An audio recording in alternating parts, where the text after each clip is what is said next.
The rain tapped gently against the stained glass windows of St. Andrew's Chapel as I delivered my mother's eulogy. She had been my rock, my mentor, and the woman who taught me that preparation wasn't paranoia. It was power. As my voice carried through the somber gathering, I caught a glimpse of my husband James in the front row, his attention fixed not on me, but on his phone, thumbs moving rapidly across the screen. Anyone else might have dismissed it as poor timing or bad manners. But after 15 years of marriage to an investment banker with a wandering eye and wandering hands, I had developed a sixth sense for deception. Despite the tears in my eyes, I could clearly see the name Gregory Whitman illuminated on his screen. His attorney, not someone who should be messaging him during my mother's funeral unless something significant was happening. My mother always said that strength comes from seeing the truth, even when it hurts, I continued, never breaking my delivery as James quickly pocketed his phone, shooting me a manufactured look of sympathy. If only he knew how prophetic those words would become. My name is Olivia Hammond. On paper, I was the supportive wife of James Hammond, founding partner at Meridian Capital Partners. In reality, I was the financial strategist behind most of his successful ventures. The woman who had built our investment portfolio from scratch while he collected the accolades. The Columbia MBA who had stepped back from a promising career to raise our 2 children while he expanded his empire. The reception after the funeral was held at our home, a sprawling Tudor in Greenwich, Connecticut that I had found, negotiated, and renovated, while James told everyone about his real estate prowess. Caterers circulated with trays of my mother's favorite hors d'oeuvres as I played hostess, accepting condolences with practiced grace. "You're holding up remarkably well," James's colleague Victor remarked, eyeing me with that particular blend of condescension and surprise that successful men reserve for women they underestimate. "James mentioned you were completely devastated." "Grief takes many forms," I replied, maintaining my composure. My mother raised me to face difficulties head-on. What Victor didn't know, what none of them knew, was that 3 weeks earlier, while sorting through my mother's affairs as her health rapidly declined, I had discovered something disturbing in my own home. It had been a simple thing. James had asked me to find a document in his home office, tax information he needed for a meeting. While searching his desk, I'd discovered a folder labeled Personal Restructuring tucked behind his monitor. Curiosity piqued. I had opened it to find printouts of high-end apartments in the city, notes about offshore accounts I'd never heard of, and most damning, an email chain with Gregory Whitman discussing marital dissolution strategy and asset protection measures. The timestamps showed these discussions had been ongoing for months. I remember standing there, the folder trembling slightly in my hands, as 15 years of marriage crystallized into perfect clarity. The late nights at the office, the sudden business trips, the gradual exclusion from financial discussions that had once been our shared domain. It wasn't just an affair, those I had suspected and even quietly confirmed years ago. This was calculated exit strategy. The woman James had married, the bright-eyed financial analyst from Morgan Stanley, might have confronted him immediately, demanded explanations, perhaps thrown things. But that woman had evolved. Motherhood, years of navigating the subtle politics of wealth, and most importantly, my mother's pragmatic wisdom had taught me a different approach. When you discover deception, my mother had often told me, the greatest advantage is that they don't know you know. So I had carefully returned the folder exactly as I found it, leaving no trace of my discovery. Then I'd done what any good financial strategist would do. I'd gathered intelligence. That night, after James had fallen asleep, I'd used his fingerprint to unlock his phone, a trick I'd perfected years ago, forwarded myself key emails, and photographed documents. The next morning, I'd called Michael Chen, a forensic accountant, who had worked with my mother's foundation, under the guise of needing help with her estate. "I also have some personal financial matters I'd like you to look at," I'd mentioned casually during our meeting. Completely confidential, of course. Michael had raised an eyebrow but asked no questions as I'd slid a flash drive across the table. By the time my mother entered hospice care a week later, I had a comprehensive understanding of James's financial maneuvering, the systematic transfer of assets into privately held LLCs, the gradual liquidation of our joint investments, and most concerning, the significant sums moving through a network of accounts in the Cayman Islands. All while I sat by my dying mother's bedside, James had been preparing to leave me with as little as legally possible. Now, as I moved among funeral guests in our home, I caught James's eye across the room. He gave me a reassuring smile that didn't reach his eyes before returning to his conversation with Harrison Wells, our family attorney. Another piece of the puzzle clicked into place. Harrison had always been more James's lawyer than our lawyer. "Olivia, darling." Elizabeth Harrington, my mother's oldest friend, embraced me tightly. "Margaret would be so proud of your strength today. You're every bit her daughter." If she only knew how true that was. Mother hadn't just taught me to recognize deception, she'd taught me to outmaneuver it. After the guests departed and the house fell quiet, James approached me with a tumbler of bourbon in hand, offering a second one to me. "To Margaret," he said, raising his glass. "A formidable woman." "To Mother," I echoed, taking a small sip, watching him over the rim of my glass. "She taught me everything I know." James settled into the leather armchair across from me, loosening his tie. "We should discuss the estate when you're feeling up to it. I know she left some investments that will need attention." I nodded, noting how quickly he pivoted to money matters. "Harrison mentioned you two were talking about that earlier." A flicker of something, surprise, perhaps concern, crossed his face before being replaced with practiced casualness. "Just preliminary thoughts, nothing that can't wait." "Actually," I said, setting down my drink, "I'd like to review everything soon. Mother always emphasized the importance of prompt financial management after a loss." James smiled indulgently. "Of course, though these matters can be complex, Leave. I'm happy to handle the heavy lifting."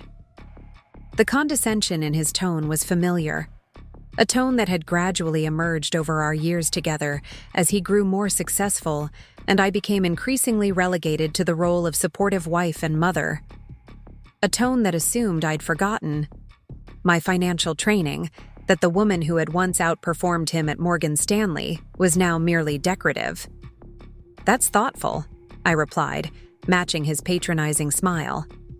"But Mother left specific instructions that I should personally oversee her estate.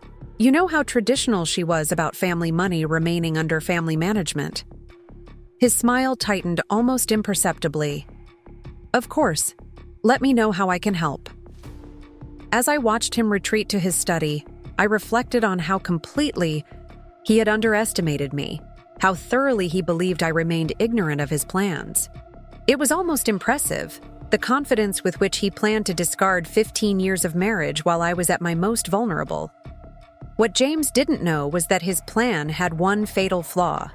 He wasn't the only one with financial acumen in this marriage. And unlike him, I had learned from a master of strategic thinking. My mother, Margaret Sullivan, who had built a financial advisory firm from nothing after my father abandoned us when I was 9. Mother's final gift to me had been a warning. 2 days before she passed, during a rare moment of clarity amid the morphine haze, she'd gripped my hand with surprising strength. "Olivia," she'd whispered, her voice raspy but urgent. "Check the Foundation's 2019 audit files. The password is your father's birthday." At the time, I'd attributed it to confusion or hallucination. My mother rarely spoke of my father, and the Foundation's files seemed irrelevant to her medical situation. But Mother had never been one for deathbed sentimentality, so the next morning I'd accessed her home office and found the file. Inside was not Foundation data, but a comprehensive dossier on James's financial activities dating back 3 years, bank transfers, property acquisitions under shell companies. communications with offshore entities. Mother, it seemed, had been conducting her own investigation into my husband's affairs. A handwritten note in her precise script simply read, "Knowledge before action. Timing is everything. M." Even dying, she had been protecting me, preparing me. The realization had brought me to tears but also steeled my resolve. I would not be the victim in James's carefully orchestrated exit strategy. The day after the funeral, I made my first move. While James was at the office, I visited First Metropolitan Bank, where we held several joint accounts. Sarah Johnson, the private client manager who had handled my mother's business for years, greeted me warmly. "Olivia, my deepest condolences. Margaret was an extraordinary woman." "Thank you, Sarah. I need to discuss some estate matters and personal financial adjustments in light of recent events." For the next hour, I reviewed my financial position with Sarah, emphasizing the need for discretion. Preparing and narrating this story took us a lot of time, so if you are enjoying it, subscribe to our channel. It means a lot to us. Now back to the story. By the time I left, I had opened separate accounts under my name alone and initiated the process of securing my inheritance from my mother. Small moves, nothing that would trigger immediate alarm bells for James, but essential first steps. Next, I contacted Patricia Walsh, a family law attorney my mother had once recommended. Not the most famous, Mother had said, but the most thorough, the kind who finds the assets others miss. Patricia's office was understated but elegant, much like the woman herself. In her mid-50s with silver-streaked dark hair and penetrating eyes, she listened without interruption as I outlined my situation, occasionally making notes in a leather-bound portfolio. "So to summarize," she said when I finished, "you believe your husband is planning to file for divorce and has been systematically hiding assets. You have evidence of these activities, including offshore accounts and property holdings through shell companies. And all this while you were caring for your dying mother." I nodded, keeping my emotions carefully controlled. "May I ask why you haven't confronted him or filed for divorce yourself immediately?" Her question wasn't judgmental, merely professional. Assessment. "Timing and preparation," I replied, echoing my mother's note. "James believes I'm distracted by grief and ignorant of finances beyond household budgeting. That misconception is my greatest advantage right now." Patricia smiled, the kind of smile shared between strategists who recognize each other. "Your mother mentioned you had her instincts. I see she was right." She closed her portfolio. "What's your desired outcome, Olivia?" I considered the question carefully. "I want what's rightfully mine. My share of our marital assets, recognition of my contributions to building our wealth, and protection for my children's future. I don't want revenge. I want justice." "And the children?" "Sophie is at Yale, Alexander at Phillips Exeter. They'll be insulated from the immediate fallout, but I won't let James use them as leverage." Patricia nodded approvingly. "Then we'll need to move carefully. Based on what you've shown me, James has been planning this for at least 18 months. We have catching up to do." For the next 2 hours, we developed a strategic framework, identifying which assets needed immediate protection, what documentation would strengthen my position, and most critically, the timeline for action. By the time we concluded, I had a clear roadmap for the weeks ahead. "One last thing," Patricia said as I gathered my belongings. "Document everything from now on. Communications, financial movements, his schedule. Details matter in these situations." That evening, James returned home to find me in the kitchen, preparing dinner as I had countless times before. Nothing in my demeanor suggested anything had changed. I had learned long ago to compartmentalize, a skill that had served me well in finance and would now protect my future. "Something smells good," he remarked, kissing my cheek perfunctorily before pouring himself a glass of wine. "Just pasta." I felt like cooking helps keep my mind occupied. I chopped basil with precise movements. How was your day? Productive. The Westlake acquisition is moving forward. He leaned against the counter, studying me with what appeared to be concern. You know, you don't have to maintain the household routines right now. We could hire someone temporarily while you process everything. The suggestion was so perfectly aligned with his narrative, the fragile, domesticated wife overwhelmed by grief, that I almost admired the performance. I find routine comforting, I replied, adding the basil to the simmering sauce. Besides, Mother always said idle hands make room for darker thoughts. James nodded sagely. Margaret was full of such wisdom. Speaking of which, Harrison mentioned her estate might be more complex than we anticipated. There could be tax implications we need to address promptly. There it was, his first attempt to gain insight into my inheritance. Mother's estate, while not vast, was substantial enough to interest someone with James's financial appetites. I've actually scheduled a meeting with her financial advisor tomorrow, I said casually. Preliminary review of the portfolio. James set down his wine glass, surprise momentarily visible. You didn't mention that. Would you like me to come along? These discussions can get technical. I smiled, enjoying the private irony of his condescension. That's thoughtful, but it's just an initial assessment. Besides, you have the Westlake. Meeting tomorrow. His eyebrows rose slightly. How did you remember that? You mentioned it this morning, I lied smoothly. In truth, I had accessed his calendar using password credentials he didn't know I possessed. Right, of course. He seemed to recalibrate. Well, let me know what you learn. I'm happy to help interpret anything confusing. I appreciate that. Mother always said you had a good head for numbers. Another private joke, one of many I'd accumulated over the years. As we ate dinner, making small talk about the children and neighborhood gossip, I observed James with new clarity. The man across from me was simultaneously familiar and a stranger, the same face I'd woken up to for 15 years, now revealed as a meticulous architect of deception. What fascinated me most was his confidence, the absolute certainty that I remained oblivious to his machinations. That confidence would be his downfall, just as Mother had predicted. The greatest advantage in any negotiation is when your opponent underestimates your position.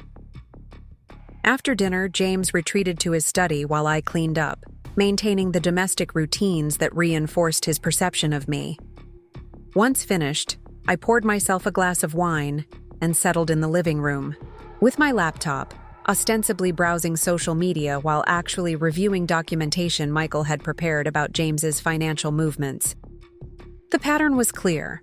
Over 18 months, James had systematically transferred assets from our joint holdings into private LLCs, gradually accumulated cash reserves in accounts I had no access to, and most tellingly, begun liquidating investments. That would be difficult to hide in divorce proceedings, all while playing the role of devoted husband, accompanying me to Mother's medical appointments, and assuring me we would get through this together. My phone buzzed with a text from Michael. Analysis complete, found the connection, can meet. Tomorrow. I replied with a simple confirmation, careful to delete the exchange immediately afterward. James was too confident to check my phone regularly, but caution had become my default setting. As I prepared for bed that night, James emerged from his study, loosening his tie with the weary gesture of a hardworking provider. I was thinking, he said casually, maybe we should plan a getaway once everything with your mother's estate is settled. Just us, somewhere quiet, to reconnect. The suggestion was so transparently calculated, a husband creating memories before initiating divorce proceedings, that I almost laughed. Instead, I smiled gratefully. That sounds lovely. It's been a difficult few months. He pulled me into an embrace that once would have felt like home, but now felt like the opening move in a chess game. You've been incredibly strong, Liv. Margaret would be proud. Yes, I thought as I returned his embrace with measured warmth. Mother would indeed be proud, but not for the reasons James imagined. She would be proud because her daughter had learned the most valuable lesson she ever taught. When someone shows you who they are, believe them, but don't show them everything you know. Later, as James slept beside me, I stared at the ceiling, mentally reviewing my strategy for the days ahead. Tomorrow would begin the careful process of securing what was rightfully mine before James could complete his exit plan. The irony wasn't lost on me. As he plotted to leave me with as little as possible, I was quietly ensuring he would get exactly what he deserved: justice, not revenge. Mother's voice seemed to whisper in my mind, "The best reaction is action with precision." And precision would be my watchword moving forward. The next morning brought a crystalline autumn day, sunlight catching the changing leaves outside our bedroom window. I woke before James, a habit from years of managing our household while he enjoyed the luxury of last-minute rising. By the time he stumbled downstairs in his monogrammed robe, I had already prepared coffee, reviewed several documents from Michael, and mapped out my day's objectives. "You're up early," James remarked, accepting the cup of coffee I offered. His tone held that subtle note of approval men often use when women perform as expected. "Couldn't sleep," I replied, the admission truthful even if the reason was omitted. "Thought I'd get an early start on Mother's paperwork before my meeting with her advisor." James nodded, scrolling through emails on his phone. "Don't overwhelm yourself, Liv. Grief can complicate decision-making." I suppressed a smile at his transparent attempt to discourage my financial engagement.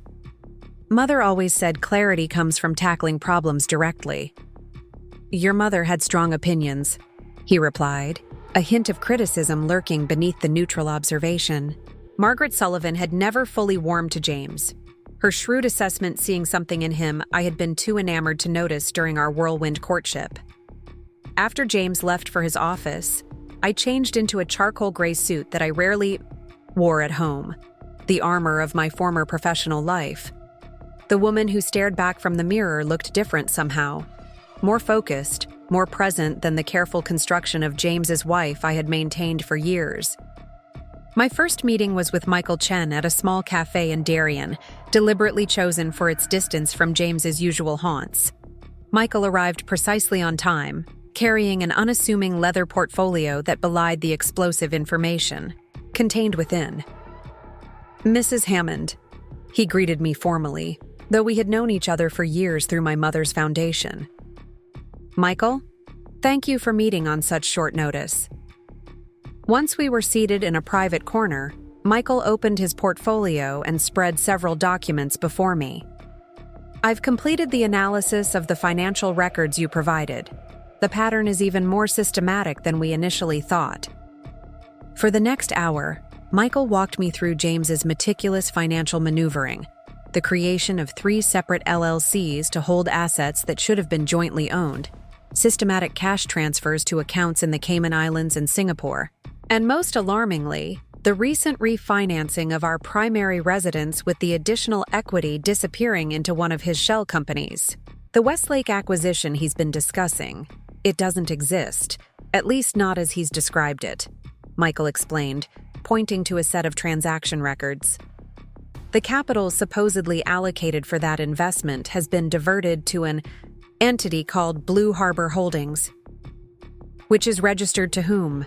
I asked, though I already suspected the answer. "Technically to a trust in the Cook Islands, but the beneficiary paperwork I managed to access shows it ultimately flows to..." James threw a series of proxies. Michael hesitated before adding, "There's something else. Your mother's suspicions about the Hanover Street property were correct." This revelation hit harder than expected.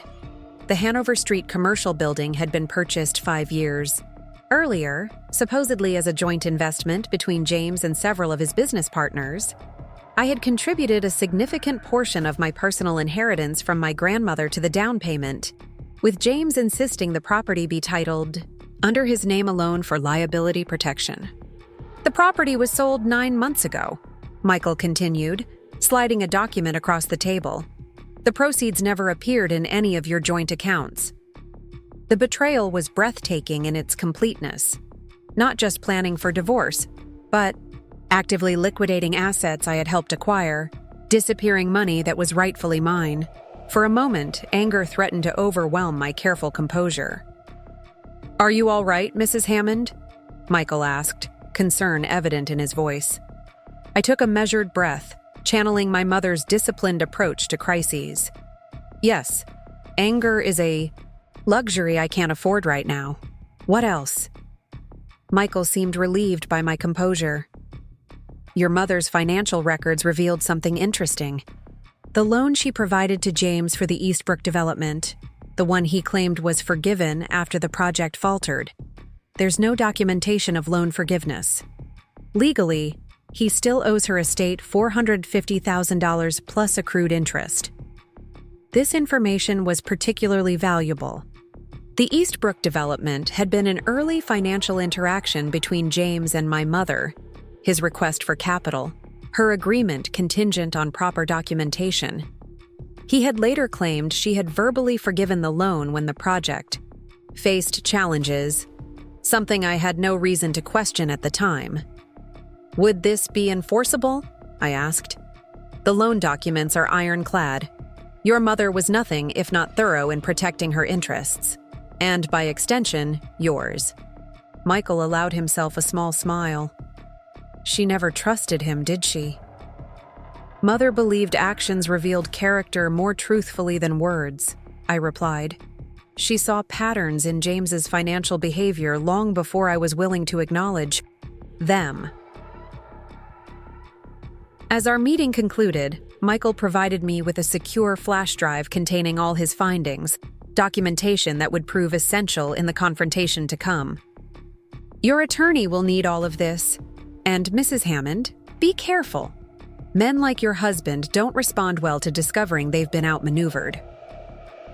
I met Patricia Walsh at her office directly afterward, sharing Michael's findings and updating her on James's recent behavior.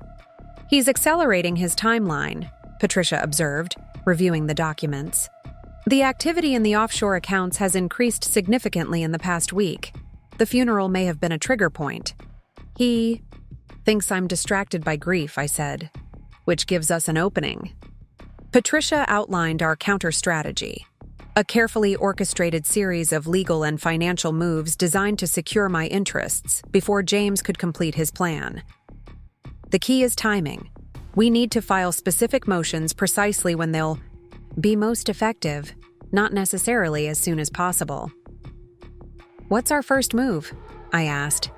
"Securing your immediate financial position," Patricia replied decisively. "We need to establish documentation trails for everything you contribute to household expenses moving forward. Then we methodically begin recording and protecting your legitimate interests in joint assets." By the time I left Patricia's office, I had a clear roadmap for the weeks ahead. My phone buzzed with a text from James. "How did the meeting with your mother's advisor go? Anything I should know?" His transparent fishing for information about the inheritance almost made me laugh. I kept my response deliberately vague. "Still processing the details. We'll fill you in tonight." My next stop was carefully chosen, the office of Windsor Trust Company, where my mother had maintained her primary banking relationship for decades. Edward Pembroke, the gray-haired senior manager who had worked with my mother since before I was born, greeted me with genuine warmth. "Olivia, my dear, Margaret's absence leaves a terrible void. She was an extraordinary woman." "Thank you, Edward. She always valued your guidance." Once seated in his wood-paneled office, I explained my situation with remarkable composure. Given the circumstances, Edward listened without interruption, his expression growing increasingly grave. "I need to establish separate financial channels immediately," I concluded. "Accounts and investment vehicles that cannot be accessed or monitored by James." Edward nodded solemnly. Your mother anticipated you might one day need such arrangements. In fact, she left specific instructions with me. This revelation shouldn't have surprised me, yet somehow it did. Mother's foresight, her preparation for contingencies I hadn't wanted to imagine, was both comforting and sobering. For the next 2 hours, Edward and I established new accounts, transferred my inheritance into protected vehicles, and created a financial infrastructure entirely separate from the one I shared with James. By the time we finished, I had secure access to sufficient resources to weather whatever storm might come. "There's one more thing," Edward said as our meeting concluded. "Your mother established a trust for your children's education that James cannot access or control. The documentation is structured in a way that prevents it from being considered in any divorce settlement calculations." Mother's posthumous protection brought tears to my eyes for the first time that day, not just for her absence, but for her enduring care. "She never said anything about this," I whispered. Edward smiled gently. "Margaret believed in preparing for contingencies without creating anxiety about them. She called it planting trees you might never sit under." When I returned home that afternoon, I found flowers waiting, an elaborate arrangement of lilies, and roses with a card in James's handwriting. "Thinking of you during this difficult time. Dinner reservations at Bernard's tonight. Love, Jay." The performance was almost admirable, the attentive husband supporting his grieving wife, creating public appearances of solidarity even as he prepared to dismantle our marriage. Bernard's was the most exclusive restaurant in the area, a place where we would certainly be seen by members of our social circle. I called James at his office, careful to maintain my established role. "The flowers are beautiful. Thank you." "I thought we could use an evening out," he replied, his voice warm with practiced concern. "You've been cooped up with paperwork and grief for days." "That sounds lovely," I agreed, noting how easily the familiar patterns of our interaction resumed. "What time is the reservation?" 7:30. "I've cleared my schedule to come home early and drive us." Another calculated gesture. James rarely adjusted his work schedule for my benefit. The pieces of his performance were falling perfectly into place. When James arrived home, he brought an expensive bottle of my favorite wine and another performance of sympathetic husbandry. I matched his energy carefully, playing my role with the precision Mother had always emphasized in negotiations. Never reveal your position until the optimal moment. I wore a conservative black dress appropriate for a woman in mourning, but still suitable for Bernard's dressy atmosphere. James nodded approvingly, his gaze assessing rather than appreciative. "You look beautiful, Liv. It's good to see you making an effort." The comment, ostensibly supportive, contained the subtle condescension I had become attuned to over the years. I smiled without responding directly, gathering my wrap and purse. Bernard's was predictably filled with the upper echelon of Greenwich society. As James guided me through the dining room with a proprietary hand at the small of my back, I noted at least 4 couples we knew well, witnesses to his performative support. "James, Olivia!" Catherine Winthrop called from a prime table near the windows. Catherine and her husband Stuart were fixtures in our social circle, the kind of connections James cultivated assiduously. "We were so sorry to hear about Margaret. What a tremendous woman." The requisite condolences and small talk followed, as James masterfully portrayed the supportive husband, dropping casual references to how he was helping Olivia manage the estate matters and making sure she doesn't overwhelm herself during this difficult time. Throughout dinner, I observed James with newfound clarity. Each solicitous gesture, each concerned inquiry about my emotional state, each reference to our future plans once the grieving period had passed, all calculated elements of a narrative he was constructing for public consumption. A narrative that would make his eventual departure seem unexpected, perhaps even necessitated by my emotional instability following my mother's death. "I've been thinking," James said as we lingered over dessert. his voice pitched to carry just far enough to neighboring tables. Maybe we should plan that trip to Provence you've always wanted.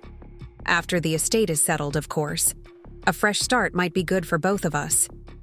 The suggestion was particularly clever, establishing a public record of future plans while privately preparing for separation. I smiled with exactly the right amount of grateful surprise. That's a lovely thought. Mother always said Provence in spring was magical. James reached across the table to squeeze my hand, his expression a perfect simulation of affectionate concern. Then it settled, something to look forward to. As we drove home afterward, I noted how James's solicitous behavior evaporated once we were alone, his attention immediately returning to his phone, his posture relaxing out of its performative vigilance. "Successful evening?" I asked mildly. Oh, yes.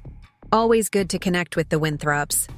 Stuart mentioned a potential investment opportunity we should discuss sometime. Of course. Though perhaps after we've addressed Mother's estate matters. I kept my tone casual, giving no indication that I understood the timeline he was working against. James glanced at me, the briefest flash of calculation crossing his features. Absolutely. No rush on Stuart's thing. That night, as had become our custom in recent years, we retreated to separate activities. James to his study with a scotch, me to the family room with a book. The emotional distance that had grown between us now seemed not just obvious but deliberately cultivated, particularly on his part. I used the time to review the day's developments, mentally sorting through the information gathered and the countermeasures initiated. Tomorrow would bring the next phase of my response, subtle but significant steps to protect what was rightfully mine. The following morning, I waited until James had left for work before calling Sophie at Yale. My daughter answered on the third ring, her voice bright despite the early hour. "Mom, how are you holding up? I've been worried." "I'm managing, sweetheart. Grandmother left plenty of systems in place." I kept my tone light, giving no indication of the broader conflicts unfolding. "I actually called about something specific. Remember how you've been wanting to study abroad next semester?" The Oxford program? Yes, but Dad said it was too expensive on top of Yale's tuition. I've been reviewing some things with Grandmother's advisors. There's actually a dedicated education fund she established that would cover the Oxford program completely. If you're still interested, you should submit the application. Sophie's excitement was palpable. Really? That would be amazing. But what about Dad? He was pretty firm about it. "Let me handle your father," I replied, a simple statement that carried more weight than my daughter could possibly understand. "Just focus on the application for now." After speaking with Sophie, I called Alexander at Exeter, having a similar conversation about the summer astronomy program at Caltech he'd expressed interest in before James had deemed it unnecessary. With both children's educational opportunities secured through Mother's foresight, I turned my attention to the next phase of my strategy. I spent the morning cataloging our household's valuable items, artwork, antiques, jewelry, and other assets that could be overlooked in divorce proceedings. My mother had taught me the importance of documentation long ago. What isn't recorded can disappear without trace. I photographed each item, noted its provenance and approximate value, and uploaded everything to a secure cloud storage account Patricia had established for this purpose. Particular attention went to items I had inherited from my family or purchased, with my pre-marriage funds, assets that should remain mine regardless of divorce proceedings. At noon, I met with Diane Levinson, my mother's longtime estate attorney, at her downtown office. Though Patricia was handling my developing divorce strategy, Diane's knowledge of my mother's affairs made her an essential ally. "Your mother's estate plan is remarkably straightforward," Diane explained, reviewing the documents spread between us.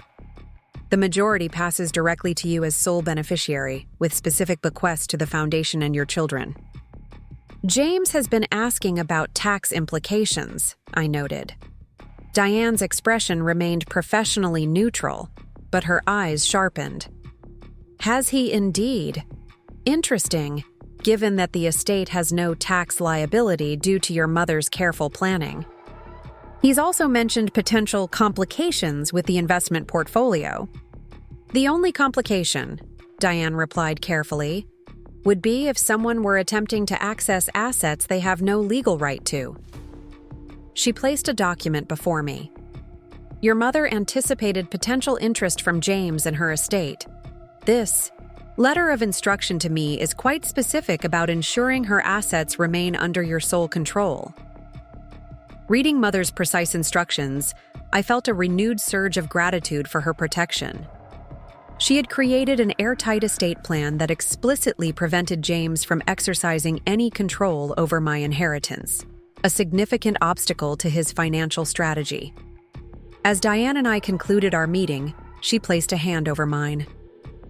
Margaret was not just my client, but my friend for 30 years. She valued your happiness, but she valued your independence more. Remember that. I've begun to understand the distinction, I replied. My next stop was the safe deposit box Mother had maintained at First Metropolitan Bank. Among her important documents was an envelope marked simply, "For Olivia," when needed. Inside, I found additional documentation of the loan to James, correspondence that clearly refuted his claim of forgiveness, and most surprisingly, records of a conversation between Mother and James just 3 months before her diagnosis. The transcript, professionally prepared by a service Mother had apparently engaged, detailed a meeting in which James had approached her about consolidating family assets under his management, a thinly veiled attempt to gain control of her portfolio. Mother's responses were masterclasses in polite refusal, each declining his offer while maintaining surface cordiality. The final pages contained notes in Mother's handwriting. James attempting to access my portfolio. Claims concern for my declining capacity. Began moving Olivia's assets last year, documenting pattern for future necessity. My mother had been building a case long before I discovered James's betrayal, quietly gathering evidence while maintaining the public fiction of family harmony. The realization was both painful and empowering. I hadn't been alone in my suspicions, just slower to acknowledge them. When I returned home that afternoon, I found an unexpected visitor waiting in the driveway. Victor. Hargrove, James's closest friend and business partner. His presence at our home without James was unprecedented. "Olivia," he called as I parked, approaching with unusual urgency. "I hope you don't mind me stopping by unannounced." "Victor, this is a surprise." He glanced around nervously before speaking. "Could we talk inside? It's somewhat sensitive." Once seated in the living room, Victor declined my offer of refreshments, his usual confident demeanor notably absent. "I'm here as a friend, Olivia, to both you and James." "I appreciate that," I replied neutrally, waiting for him to reveal his purpose. "There are some concerns about the Meridian Fund's liquidity position." Victor studied my reaction carefully. "James has indicated he needs to access additional capital quickly, possibly from your family resources." So this was it. James had sent Victor to assess whether I had discovered the inheritance protections, or perhaps to persuade me to release funds. The transparency of the maneuver was almost insulting. "How unfortunate," I responded, my expression concerned but non-committal. "James hasn't mentioned any issues with the fund." Victor shifted uncomfortably. "It's quite recent. A temporary situation, I'm sure, but timing is crucial. James mentioned your mother's estate might provide a solution." "Mother's estate is still being settled," I replied truthfully. "Access to those funds isn't immediate." "But you are the executor, correct? Surely there are mechanisms for advancing funds in urgent situations." I studied Victor thoughtfully, noting the slight sheen of perspiration on his forehead. His discomfort suggested more than friendly concern. He had a personal stake in this request. Victor, is your own investment at risk in the Meridian Fund? His reaction, a barely perceptible flinch, confirmed my suspicion. All partners have exposure, naturally, but this is about helping James navigate a temporary challenge. Of course, I agreed pleasantly.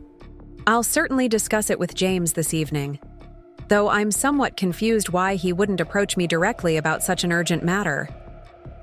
Victor stood abruptly. He didn't want to burden you during your grieving period. I may have overstepped by coming here. Not at all. Friends support each other during difficult times. I walked him to the door, maintaining the perfect balance of grateful confusion. I'll be sure to tell James you stopped by. After Victor's departure, I immediately called Michael Chen, explaining the unexpected visit and its implications. This is significant, Michael confirmed. If they're approaching you for capital infusion, the Meridian Fund may be in serious trouble. Let me make some discreet inquiries. Within an hour, Michael called back with alarming information. The Meridian Fund has been aggressively leveraged in recent months. Several large investors have requested redemptions, creating a liquidity crisis. Without immediate capital, they'll be forced to sell assets at significant losses. Is this related to James's divorce preparation? I asked. Possibly interconnected, Michael replied carefully. The timing suggests he may have been drawing excessive management fees to fund his personal offshore accounts, creating cash flow problems for the fund itself. This revelation added urgency to my timeline. If the Meridian Fund collapsed, it could accelerate James's plans and potentially complicate the financial landscape of our eventual divorce. I called Patricia immediately, updating her on these developments. This changes our strategy, she acknowledged. If James is facing a financial crisis in his business, he may move more aggressively regarding your personal assets. We should accelerate certain protective measures. By the time James returned home that evening, I had initiated several of Patricia's recommended actions: securing additional documentation, transferring specific vulnerable assets into protected vehicles, and establishing clearer separation between my inheritance and our marital property. I greeted James with practiced normalcy, waiting until dinner was nearly finished before casually mentioning, "Victor stopped by today." James's fork paused halfway to his mouth, the briefest flash of alarm crossing his features before being masked with casual interest. Oh? What did he want? He seemed concerned about the Meridian Fund. Something about liquidity issues? James set down his fork deliberately, his expression shifting to one of controlled annoyance. Victor shouldn't have bothered you with business matters, especially now. It's a minor cash flow situation that's already being resolved. He mentioned you might need access to funds from Mother's estate, I continued, watching James carefully. I was surprised you hadn't mentioned it yourself.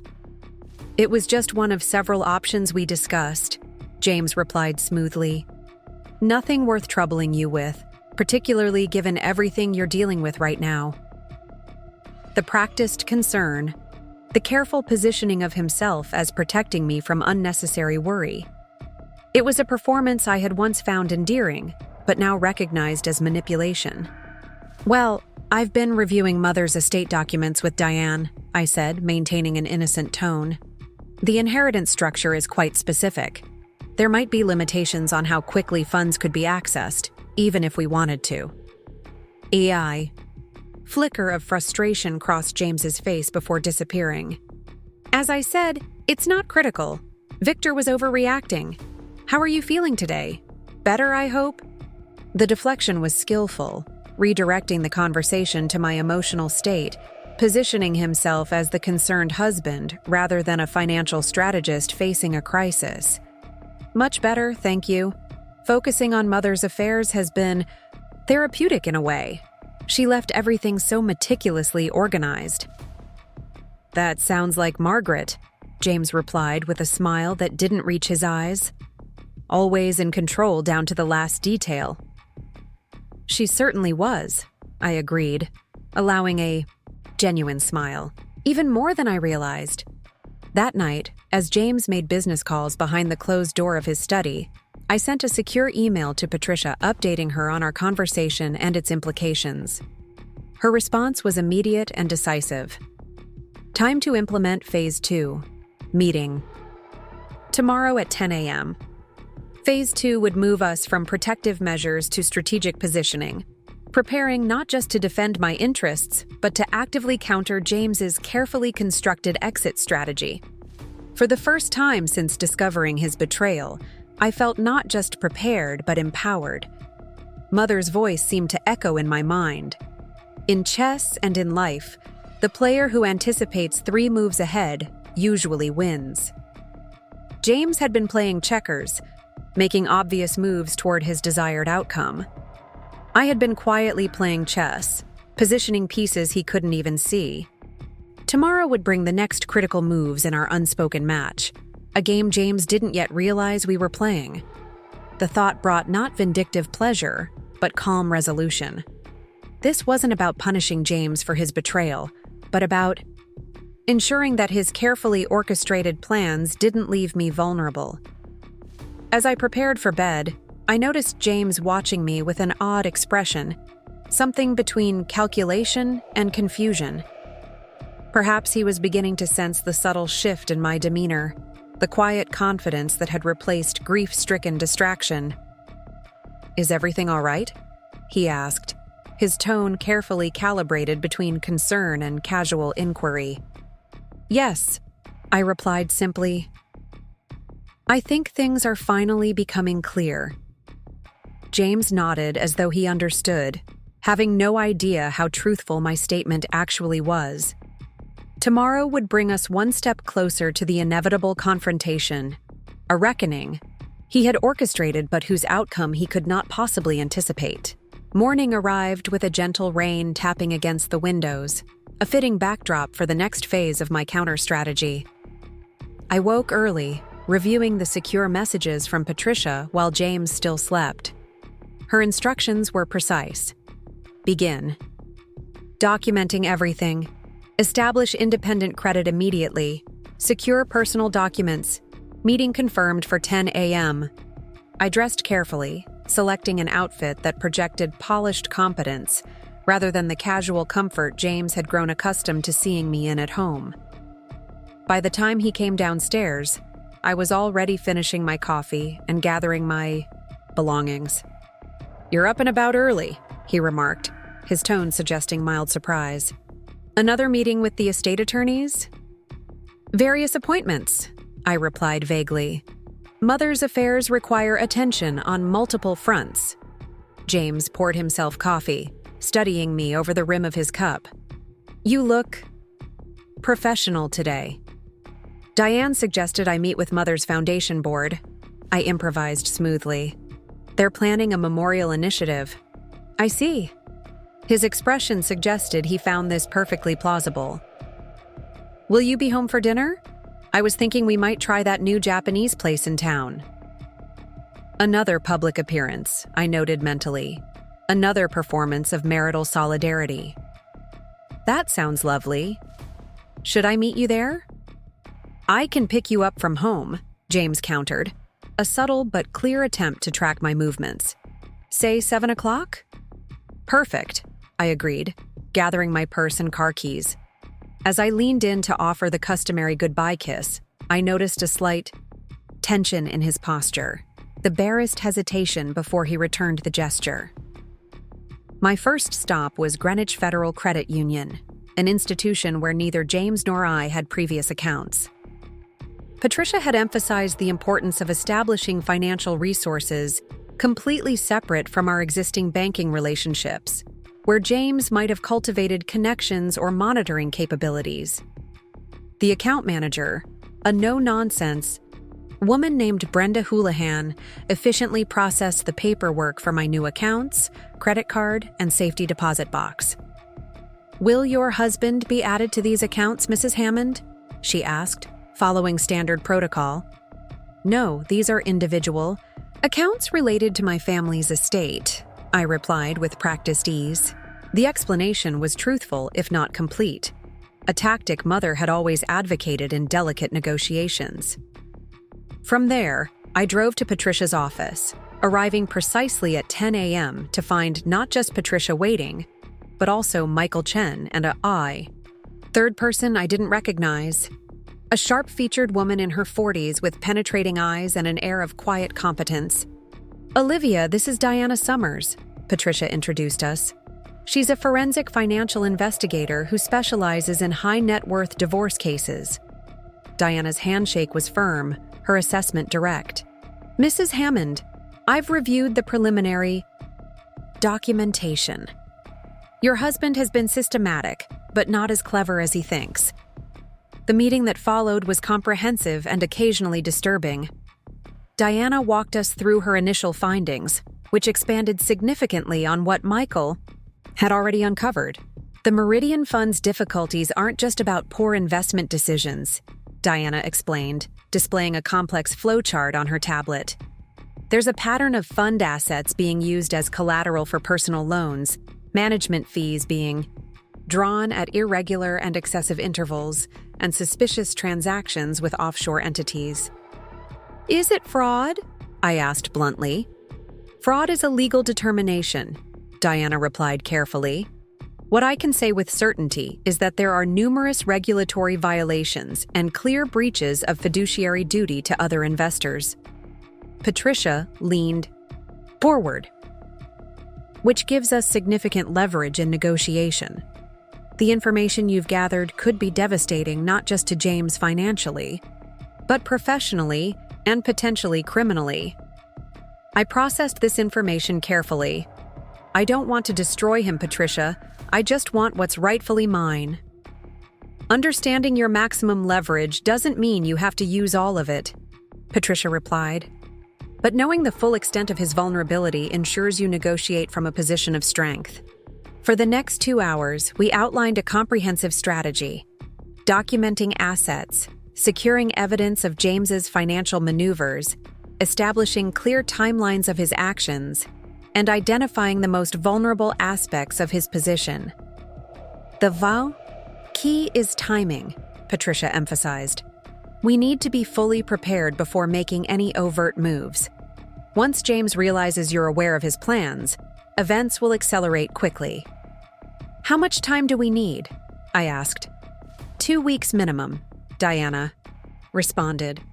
"I need to complete the forensic analysis of the offshore structures and document the full extent of the hidden assets. Meanwhile," Michael added, "we need to secure your personal financial position completely. Any accounts, credit cards, or assets James could potentially access or leverage need to be protected." I glanced at my watch, noting the time. "I have a meeting with the children this afternoon.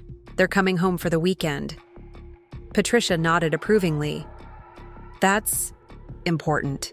Your relationship with Sophie and Alexander needs to be insulated from whatever happens with James.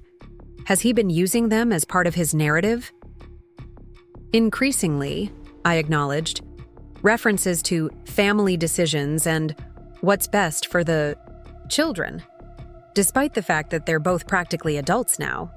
"Classic tactic," Diana commented. "Creating a story of family-centered decision-making while secretly planning to dismantle the family's financial foundation." As our meeting concluded, Patricia handed me a discreet voice recorder disguised as a pen. "Everything from now on, Olivia. Conversations, financial discussions, interactions about the children or your mother's estate. Connecticut is a one-party consent state for recording. Use it." The subtle shift to more aggressive information gathering felt momentarily uncomfortable, a crossing of some invisible line. Then I remembered the folder I'd discovered in James's office, the systematic dismantling of our shared financial life he'd been orchestrating while I sat by my dying mother's bedside. "I understand," I said, pocketing the device. My next stop was lunch with Harrison Wells, our family attorney. This meeting was particularly delicate, as Harrison had been James's friend since college and had handled both our family and business legal matters for years. I needed to assess where his loyalties truly lay. We met at Le Penguin, a French bistro where the ambient noise provided reasonable privacy without the obvious seclusion that might prompt gossip. Harrison was already seated when I arrived, standing, to greet me with the practiced sympathy of someone who had been attending memorial services and offering condolences for decades. "Olivia, you're looking well, all things considered," he offered, helping me with my chair. "James mentioned you've been handling everything with remarkable strength." I noted the reference to James, an immediate indication of their recent communication. "Margaret prepared me well for handling difficult situations," I replied, a statement whose full meaning Harrison couldn't possibly grasp. Once we had ordered, Harrison folded his hands on the table with the practiced gesture of an attorney preparing to deliver carefully considered advice. "I wanted to check in on how you're managing the estate matters. James mentioned there were some questions about the investment portfolio." Again, James as the reference point. I activated the recording pen in my jacket pocket before responding. "Actually, Harrison, I've been reviewing Mother's documents with Diane Levinson. Her estate planning was quite thorough." A flicker of surprise crossed Harrison's features. "Diane, I wasn't aware Margaret had engaged outside counsel for her estate planning." "For over a decade," I confirmed pleasantly. She always believed in separating different areas of legal concern. Harrison nodded slowly, recalibrating. "Very prudent. Though of course I'm available if you need any assistance coordinating between family and business matters." "That's actually why I wanted to meet," I said, leaning forward slightly. "I've been reviewing our family's overall legal structure and realized I'm not entirely clear on certain aspects. For instance, the Hanover Street property, I contributed significant personal inheritance to that investment, but I've having trouble locating the ownership documentation." Harrison's expression remained neutral, but a slight tension appeared around his eyes. "The Hanover property was structured under GH Ventures, if I recall correctly. James handled those documents primarily." "Yes, but as a significant investor, surely I would have documentation of my ownership interest." I pressed gently. "The structure was complex," Harrison hedged, reaching for his water glass. "Tax considerations led to certain simplifications in the formal paperwork." Translation: James had ensured my name was nowhere on the official documents, despite my substantial financial contribution. Harrison's careful language confirmed what Michael had already discovered. "I see. And would those same simplifications apply to the other properties I've invested in over the years?" Harrison's discomfort was now visible. "Olivia, perhaps this is a conversation better had with James present. These structures were established with specific tax and liability considerations that can be quite technical." "Of course," I agreed pleasantly. "Though as I review Mother's estate, I'm trying to get a clearer picture of my own financial position. You can understand why that's important during this transition." Harrison studied me with new attention, perhaps sensing that this wasn't merely a widow's confused inquiry into financial matters beyond her understanding. "Absolutely. I'd be happy to prepare a summary of the various structures. Though again, James would be better positioned to explain the rationale behind each decision." "I'd appreciate that summary very much," I replied, "particularly documentation of which assets remain in my name versus joint ownership versus separate entities." By the time our lunch concluded, I had confirmed through Harrison's careful evasions and diplomatic deflections exactly what I suspected. He had helped James structure our investments in ways that minimized my legal claim to assets I had helped acquire. His loyalty clearly lay with James, although professional ethics appeared to be creating some discomfort with the full implications of what he had facilitated. As I left the restaurant, I received a text from James. "Checking in. How's your day?" "Going. Confirmed reservations at Kay's for 7 p.m. The message was so ordinary, so seemingly thoughtful, that for a moment I felt a pang of something like grief. not for the impending end of our marriage, but for the realization that even the small daily kindnesses had become tactical maneuvers in a strategy I was only now beginning to fully comprehend. I replied with matching normalcy. Productive meetings. Looking forward to dinner. My next appointment was the most emotionally significant of the day, meeting Sophie and Alexander at a cafe near the train station. Both had come home for the weekend, ostensibly to check on me after the funeral, but also to discuss summer plans. As I watched them walk in, Sophie tall and poised in her Yale sweatshirt, Alexander with his father's build but my mother's thoughtful eyes, I felt a surge of protective determination. "Mom!" Sophie embraced me warmly. "You look great. She backtracked, realizing the potential insensitivity of appearing too positive after her grandmother's death. "It's all right, sweetheart. Life continues," as grandmother would be, the first to insist. I hugged Alexander, noting how he seemed to have grown even in the few weeks since the funeral. "How's Exeter treating you?" "Finals are brutal," he admitted, "but the astronomy club got approved for that observatory night I was telling you about." Once settled with coffee and pastries, I steered the conversation toward their plans. "I spoke with both of you about grandmother's educational trusts. Have you had time to think about how you might use those opportunities?" Sophie's expression brightened immediately. "I've already downloaded the Oxford application. The deadline is next week. But Mom, what about Dad? He was pretty clear about wanting me to stay at Yale for the complete academic year." "Your father?" "And I have discussed it," I lied smoothly. "We agree that grandmother's wishes for your education should be honored." Alexander looked up from his coffee. "Really? Because he told me just last week that summer programs were academic embellishments that looked good but didn't justify the expense." The discord between my statements and James's recent communications to the children created visible confusion. I decided to address it directly, but carefully. "Your father and I sometimes approach educational decisions differently," I acknowledged. "But these opportunities are funded through grandmother's specific provisions for you both.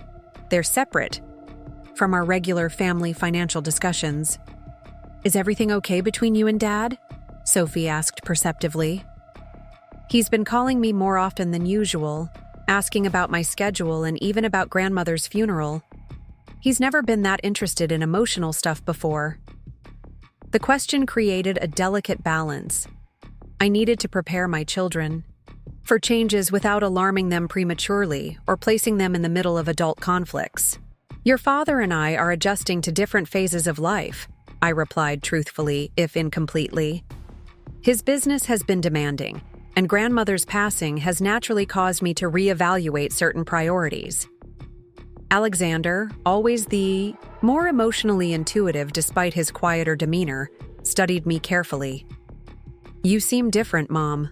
More like when you used to take us to your office when we were little, before you became mainly Dad's wife at those boring business dinners." His observation was startlingly perceptive, recognizing a return to a self I had gradually subordinated to James's preferred narrative of our marriage. "That's insightful, Alex.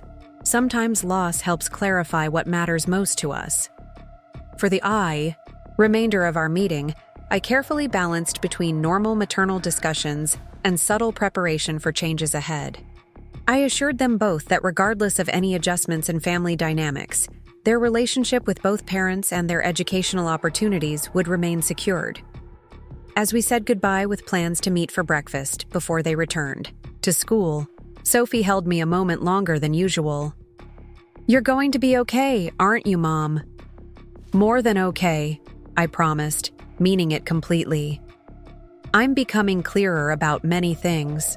By the time I arrived home to prepare for dinner with James, I had completed the day's strategic objectives and was mentally preparing for the evening's performance. The Japanese restaurant was a calculated choice on James's part. Public enough to be seen by social connections but with private enough seating for conversation, another building block in his narrative construction. I chose a navy blue dress that conveyed appropriate dignity for a recently bereaved daughter, while still appearing pulled together for a dinner out. James was waiting in the foyer when I came. Downstairs, his approving glance confirming I had struck the right note. "You look lovely," he offered, helping me with my coat. "How were the children?" "Good. We had a nice talk about their summer plans," I replied, deliberately vague about specifics. "Sophie's considering some study abroad options." A slight furrow appeared between James's brows. "Study abroad? She hasn't mentioned that to me." "Oxford has a summer program she's interested in," I elaborated, watching his reaction. "Apparently, it's quite selective." "Oxford would certainly look impressive on her resume," James acknowledged, his expression calculating. "Though I wonder about the timing with everything else going on." "Everything else?" I questioned innocently. "Just family adjustments after Margaret's passing," he replied smoothly. "Change can be destabilizing for young adults." The subtle groundwork for his narrative was becoming clearer, creating a context where family adjustments would be attributed to my mother's death rather than his orchestrated exit strategy. At the restaurant, we were seated at a prime table, James's status always ensuring preferential treatment. I noted at least 3 couples from our social circle already dining, each offering sympathetic nods or brief condolences as we passed. "Victor mentioned he stopped by yesterday," James commented once we had ordered, his tone carefully casual. "I hope he didn't bother you with business matters." "Not at all," I replied. Though he seemed concerned about the Meridian Fund's position, James's expression tightened momentarily before relaxing into practiced unconcern. "Victor overreacts to market fluctuations. The fund is making strategic adjustments, that's all." "He mentioned you might need capital from Mother's estate," I noted, watching James carefully. "Is there something I should be concerned about?" "Absolutely not," James assured me, reaching across the table to squeeze my hand performatively. Victor misunderstood a theoretical discussion. "Though speaking of your mother's estate, Harrison mentioned you had lunch with him today." So Harrison had reported our conversation immediately. Interesting, but not surprising. "Yes, I'm trying to get a clearer picture of our overall financial structure. Mother's passing has emphasized the importance of understanding one's complete financial position." A flash of something, concern, calculation, crossed James's features before dissolving into supportive agreement. "That's very pragmatic of you, Liv. Though there's no rush. These matters can wait until you've had more time to process your grief." "That's thoughtful," I replied, sipping my water. But Mother always emphasized addressing financial matters promptly and clearly. "Emotion and money are poor companions," she used to say. James's smile tightened almost imperceptibly. Margaret certainly had a unique perspective on financial management. Very independent in her approach. She had to be, I noted. Building her business as a single mother after father left. "True enough," James conceded, clearly seeking to redirect the conversation. "The miso black cod here is supposed to be exceptional. Harrison recommended it specifically." I allowed the conversation to shift to safer topics: restaurant recommendations, neighborhood renovations, an upcoming charity gala James suggested we should attend together. Throughout dinner, I maintained the delicate balance of appearing normal while observing his systematic construction of public appearances and narrative foundations. As we drove home afterward, James broke a comfortable silence with an unexpected question. "Are you happy, Olivia?" The query was so out of character. James rarely engaged with emotional terrain unless it served a specific purpose, that I took a moment to consider my response carefully. "Happy is a complex state," I replied finally. "I'm finding clarity in many aspects of life that had become clouded over time." James glanced at me, his expression unreadable in the dim light of the car. Clarity can be a double-edged sword. Sometimes structures we've built over years serve purposes we don't fully appreciate until they're disturbed. The philosophical tone was unusual for him, almost certainly tactical rather than genuine introspection. I wondered if he was probing, to determine how much I might have discovered about his plans. True, I agreed, though false structures eventually collapse under their own inconsistencies. When we arrived home, James suggested a nightcap in his study, another departure from our usual routine. As I settled into one of the leather chairs opposite his desk, accepting a small glass of brandy, I activated the recording pen in my pocket. "I've been thinking," James began, swirling the amber liquid in his glass. "Perhaps we should consider simplifying our financial arrangements, consolidating accounts, streamlining investment vehicles." After 30 years in finance, Margaret accumulated quite a complex portfolio. Managing that alongside our existing investments could become unwieldy. And there it was, the first direct approach, thinly disguised as helpful simplification. An attempt to integrate my inheritance into vehicles he could control or access during his planned exit. "That's considerate," I replied, maintaining a thoughtful expression. Though Mother's portfolio is actually quite methodically organized, Diane has been extremely helpful in clarifying the structure. James set his glass down with deliberate care. "Diane Levinson isn't a financial advisor, Liv. She's an estate attorney with a limited perspective on investment strategy." "True," I acknowledged, though Mother also arranged for continued guidance from her financial team at Windsor Trust.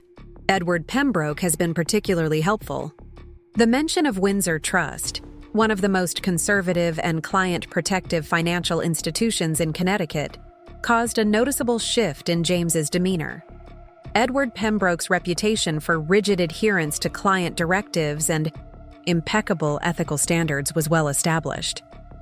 "Pembroke is old school," James commented, his tone suggesting this was a negative quality. "There are more dynamic approaches to managing significant assets in today's market." Mother valued his conservative approach, I replied simply, especially his emphasis on asset protection and clear ownership structures. James studied me over his glass, reassessment evident in his gaze. "You seem to have developed quite an interest in financial management details recently." "Loss has a way of focusing attention on what matters," I responded, meeting his gaze directly. "Security, clarity, transparency in all things." Something shifted in the atmosphere between us, an almost imperceptible acknowledgement that the comfortable patterns of our interaction were changing. James finished his brandy and set the glass down with deliberate care. "It's getting late," he noted, glancing at his watch. "We should probably turn in. I have an early meeting tomorrow." As we prepared for bed in the practiced choreography of long marriage, I sensed James watching me with renewed attention, studying me as one might reassess a familiar landscape suddenly revealing unexpected features. "Olivia," he said as we settled into bed, his voice carefully modulated, "I hope you know you can talk to me about anything that's concerning you. About us, the future, anything at all." The invitation, clearly designed to assess how much I might have discovered or what concerns I might reveal, was delivered with practiced sincerity. 2 weeks ago, I might have found it convincing. "I appreciate that, James," I replied, my tone matching his for apparent openness. "I'm still processing many things, but clarity comes a little more each day." He reached to squeeze my hand briefly before turning out his light. "Good night, then." "Good night, James." In the darkness, I reviewed the day's developments, mentally cataloging the new information gathered and positions secured. James was clearly accelerating his timeline, perhaps prompted by financial pressures at Meridian that I hadn't anticipated. His approach to my inheritance was becoming more direct, suggesting urgency beyond his original planning. Tomorrow would bring the next phase of my counter-strategy, more aggressive documentation and protection of assets, clarifying my legal position regarding properties I had invested in, and beginning the careful process of securing evidence that might prove essential in the confrontation to come. As I drifted toward sleep, my mother's voice seemed to whisper from memory. The most dangerous moment in any negotiation is when your opponent realizes their position is weaker than they believed. Be prepared for unexpected moves. James was beginning to sense that I was not the grief-distracted, financially naive wife he had counted on facing during his exit strategy. That realization would inevitably change his approach, potentially making him more unpredictable. I would need to be prepared for whatever came next. The careful chess match was entering a more volatile phase, with pieces moving more rapidly across the board. But unlike James, I had anticipated this acceleration and positioned my defenses accordingly. Tomorrow would bring us one day closer to the inevitable confrontation, a reckoning that James had orchestrated but whose outcome he could not possibly have foreseen. I closed my eyes, surprisingly calm in the knowledge that each day brought me closer to reclaiming not just my financial security, but something far more valuable, my complete self. I woke to the sound of James's shower running and the soft ping of an incoming text message. Diana Summers. Urgent development. Please call when secure. The timestamp showed 6:47 a.m., extraordinarily early for a non-emergency communication. Slipping from bed, I grabbed my phone and locked myself in the guest bathroom before returning her call. Olivia, Diana answered immediately. I've been monitoring the financial channels. There's been a significant transfer from the Meridian Fund's main operational account to Cayman First International overnight, $32 million. That's substantial, I replied, keeping my voice low. What does it mean? It could be legitimate fund business, but given the timing and recent patterns, it appears more consistent with emergency liquidation. Someone's moving capital. Offshore rapidly. James? The authorization code traces back to him directly, Diana confirmed. More concerning, there are indicators that redemption requests from several major Meridian investors were denied yesterday, citing temporary liquidity management protocols. The implications were clear. James wasn't just planning his exit, he was executing it now, potentially accelerating in response to fund pressures I had inadvertently triggered by declining to offer capital from my inheritance. What should I do? I asked, already mentally calculating how this might affect our carefully structured timeline. Call Patricia immediately. We need to adjust our strategy. And Olivia, secure any documents or access points today. The acceleration suggests desperation, which increases unpredictability. After ending the call, I texted Patricia requesting an urgent meeting and then re-entered the bedroom just as James emerged from the bathroom, a towel wrapped around his waist. You're up early, he remarked, seeming momentarily surprised to find me already dressed in workout clothes, my prepared explanation for early rising. Thought I'd try to get back into my morning routine, I replied easily. Exercise helps clear my mind.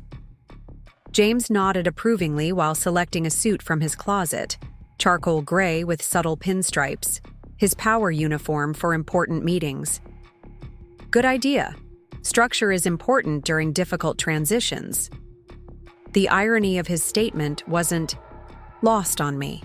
Offering platitudes about healthy transitions while systematically undermining the foundation of our shared life. Will you be late tonight? I asked casually, watching his reflection in the mirror as he knotted his tie. Probably. He didn't elaborate, which itself was telling. James typically offered detailed explanations of business commitments, whether real or fabricated. Don't wait up. I thought we might discuss Sophie's Oxford application. She's quite excited about the possibility. A flicker of annoyance crossed his features. Oxford isn't practical right now, Olivia. I've already explained to Sophie that consistency in her education is important. Interesting. She mentioned you encouraged her to explore international opportunities just last semester. James turned to face me directly, his expression recalibrating to patient explanation. The timing has changed. Market volatility requires more conservative approaches to dispensable expenses. I wasn't aware Ivy League education had become dispensable, I remarked mildly, especially when it's funded through Mother's dedicated trust. Your mother's estate is still being settled, he countered with subtle condescension. Making commitments against unconfirmed assets isn't prudent financial management. The educational trusts are separate from the estate settlement, I corrected him. They were established and funded years ago. Diane confirmed they're immediately accessible. James paused in the act of selecting cufflinks, his expression shifting from patronizing to calculating. You seem to have become quite versed in financial minutiae recently. Not recently, I replied, meeting his gaze steadily. I've always understood these matters, James. I simply hadn't needed to demonstrate that understanding until now. The statement hung between us, my first direct indication that our established dynamic was changing. James studied me for a long moment before his expression settled into something unreadable. We'll discuss Sophie's plans this weekend, he said finally, a non-answer that bought him time. I have a breakfast meeting. Don't forget your mother's foundation board expects those donation recommendations by Friday. With that deflection, he gathered his briefcase and phone, dropping a perfunctory kiss on my cheek before heading downstairs. Moments later, I heard his car start and pull out of the driveway. I immediately called Patricia, who answered on the first ring. I've already heard from Diana, she said without preamble. This changes our timeline. Can you come to my office immediately? On my way. As I drove to Patricia's office, I considered the implications of James's financial maneuvers. The speed and scale suggested not just planned deception, but potential desperation. Perhaps the Meridian Fund was in worse condition than even Diana had discovered. Patricia was waiting with Diana when I arrived, both women's expressions reflecting the seriousness of the situation. James is moving faster than anticipated, Patricia stated once we were seated in her private conference room. The overnight transfers suggest he's concerned about asset freezes or regulatory intervention, which means he may know he's being investigated, Diana added, possibly through Harrison or another connection at the regulatory agencies. What does this mean for our strategy? I asked, mentally adjusting to this accelerated timeline. Patricia spread several documents on the table between us. We need to file protective orders immediately, rather than waiting to build the complete case. The court filings I've prepared will freeze certain assets pending investigation of financial impropriety. Will that tip our hand too early? I asked. It's a calculated risk, Patricia acknowledged. But allowing James to continue moving assets offshore presents a greater danger. Once money leaves U.S. jurisdiction, recovery becomes exponentially more difficult. I studied the legal documents before me: emergency motions, financial affidavits, requests for temporary restraining orders against asset transfers. The black and white reality of imminent divorce proceedings made concrete what had been theoretical planning until now. What about the children? This will become public quickly. Patricia's expression softened slightly. That's why I've scheduled the initial filing under seal with expedited consideration. Judge Harriman owes me a favor. She'll review it without immediate public documentation, giving you time to speak with Sophie and Alexander first. And James? How will he learn of this? He'll be served the temporary restraining order against financial transfers this afternoon, Patricia replied. It's unavoidable given the urgency of stopping further offshore movements. I took a deep breath, processing what this meant. So, today is the day everything changes. Diana nodded grimly. Based on the financial evidence, waiting even 24 hours could mean millions more moved beyond reach. For the next 2 hours, I reviewed and signed multiple legal documents, provided sworn statements about financial assets I was aware of, and detailed my financial contributions to various investments over the years. Patricia recorded my formal testimony regarding James's statements and actions, including the recordings I'd made using the specialized pen. "What happens after he's served?" I asked as we concluded the paperwork. "He'll call his attorney immediately," Patricia predicted. "Likely Harrison first, though he'll quickly realize he needs specialized divorce counsel.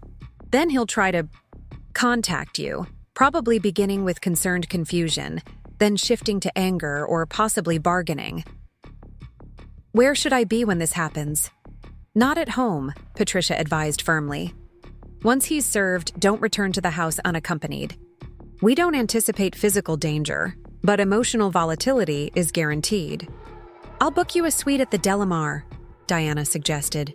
"It's secure, comfortable, and their staff is discreet." "No," I decided after considering the options. "I'll stay at my mother's house. James always found it uncomfortable. Too many reminders of her disapproval. It's the last place he'd want to confront me." Patricia nodded approvingly. "Good thinking. Have necessary items already packed in your car before he's served. Diana's assistant can collect additional belongings later if needed." As I prepared to leave, Patricia placed a hand on my arm. "Olivia, today will be challenging emotionally, regardless of how prepared you are intellectually. When decades of marriage end, even under these circumstances, the finality can be unexpectedly painful." "I understand," I replied, appreciating her concern. "But what James has been planning would have been far more devastating had I remained ignorant. Mother prepared me for difficult truths." My next call was to Sophie at Yale, asking if she could meet me for lunch in New Haven. Though clearly surprised by the unusual request, she agreed readily. Then I contacted Alexander's house advisor at Exeter, explaining that I needed to speak with my son about an urgent family matter. These conversations couldn't happen over the phone. Before heading to New Haven, I stopped at my mother's home. Graceful federal-style house on 3 acres that had been in our family for generations. The property had always remained exclusively in her name, a decision that puzzled me in my younger years but now seemed prescient. Using my key, I entered the quiet hallway where afternoon light streamed through tall windows.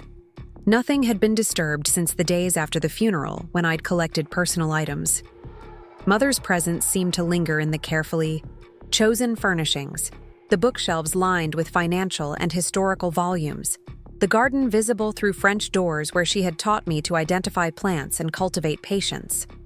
I moved methodically through the house, opening windows, to release the slight mustiness, checking that utilities were functioning, and preparing the guest bedroom where I would stay.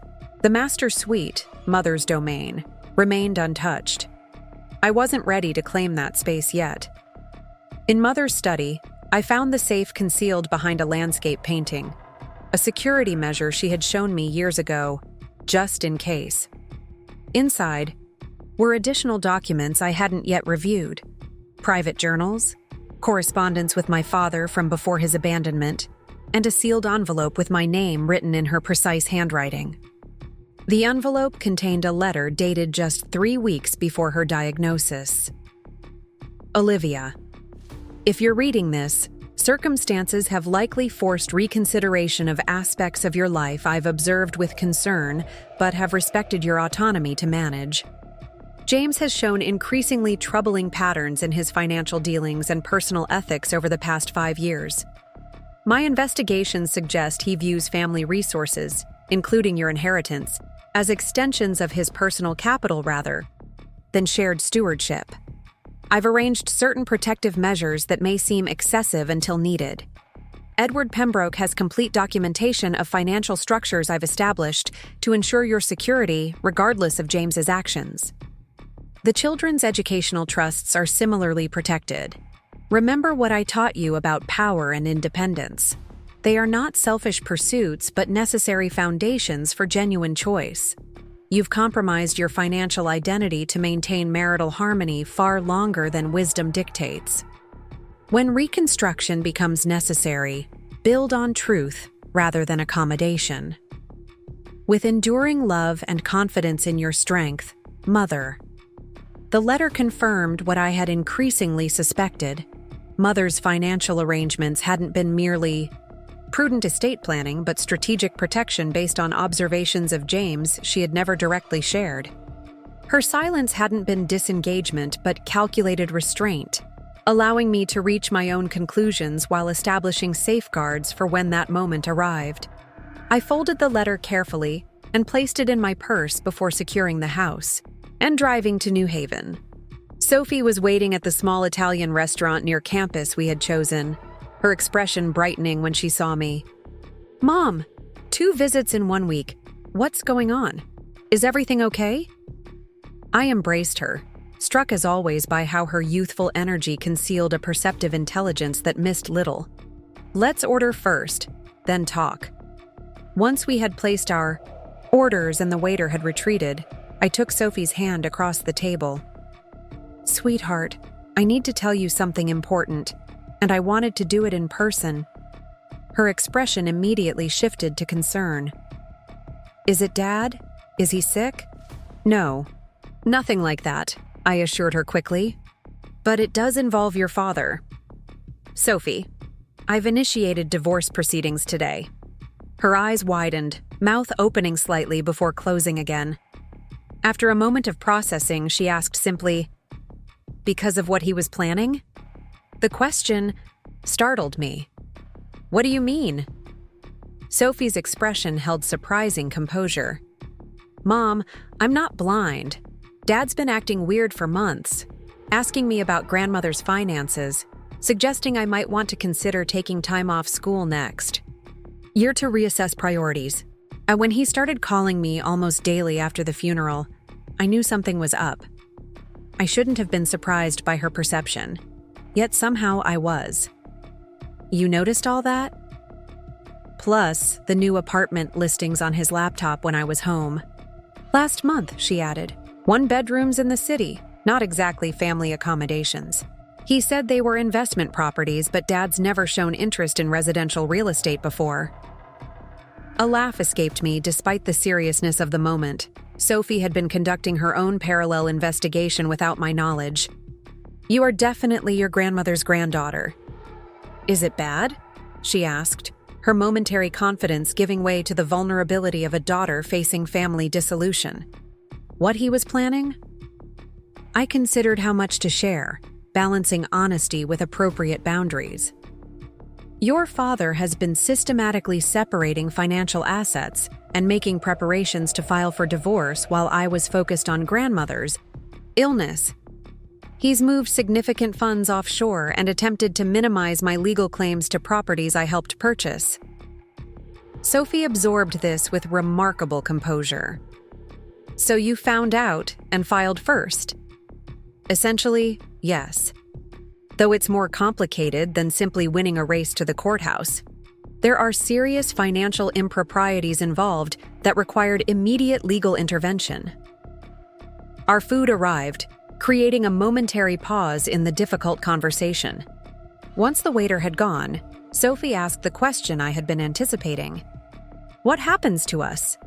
To me and Alex?" "Nothing changes regarding our relationship," I assured her firmly. "You're both adults, legally, if not entirely emotionally. Your education is secured through trusts grandmother established that neither your father nor I can access for any purpose other than your schooling. The Oxford program is already approved and funded." Sophie pushed pasta around her plate thoughtfully. "Dad's going to be furious, isn't he?" "Yes," I acknowledged, seeing no benefit in sugarcoating this reality. "He'll likely be very angry, particularly at first. He may try to position me as emotionally unstable after grandmother's death or financially irresponsible. If he reaches out to you with these narratives, you should know they're tactical rather than truthful."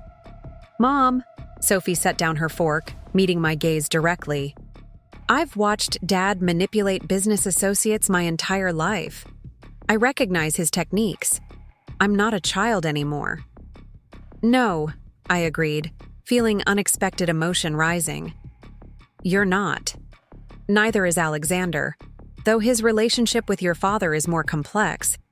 Because Dad pushes him so hard about manning up and business acumen and all that toxic crap," Sophie observed with surprising insight. Alex tries to please him but never quite measures up to Dad's impossible standard. I'm meeting Alexander. After lunch, I explained. This will be harder for him in some ways. He's still living at home part-time, more directly in the center of whatever conflict emerges. Alex is stronger than Dad thinks, Sophie replied with sisterly conviction. And smarter about people. He sees through the performance. We finished lunch discussing practical matters, how communications would work in the immediate future, which belongings Sophie needed from the house, how to handle social media and inquiries from friends.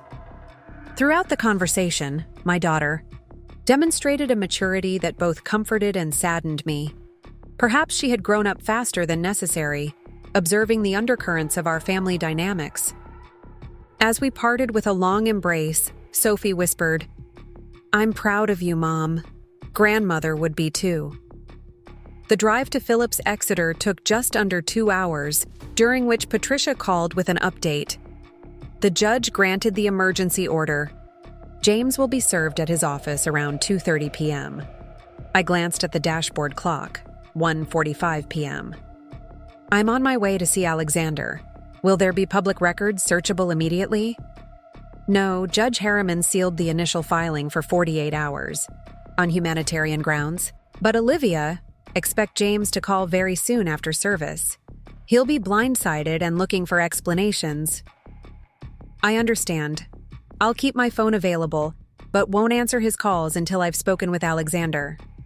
When I arrived at Exeter's imposing campus, Alexander was waiting at the administration building, his lanky frame projecting tension even from a distance. At 17, he was caught in that liminal space between boyhood and manhood, physically nearly grown but emotionally still developing. His resemblance to James was strongest in profile, though his expressions carried more of my mother's thoughtfulness. "Mom?" His concern was immediate as he hugged me. "What's going on?" Mr. Beckham said it was urgent family business. "Let's walk," I suggested, gesturing toward the garden path that wound through the historic campus. "I wanted to talk to you in person." As we strolled beneath ancient elms, I explained the situation as carefully as I had with Sophie, though tailoring the approach to Alexander's different relationship with his father.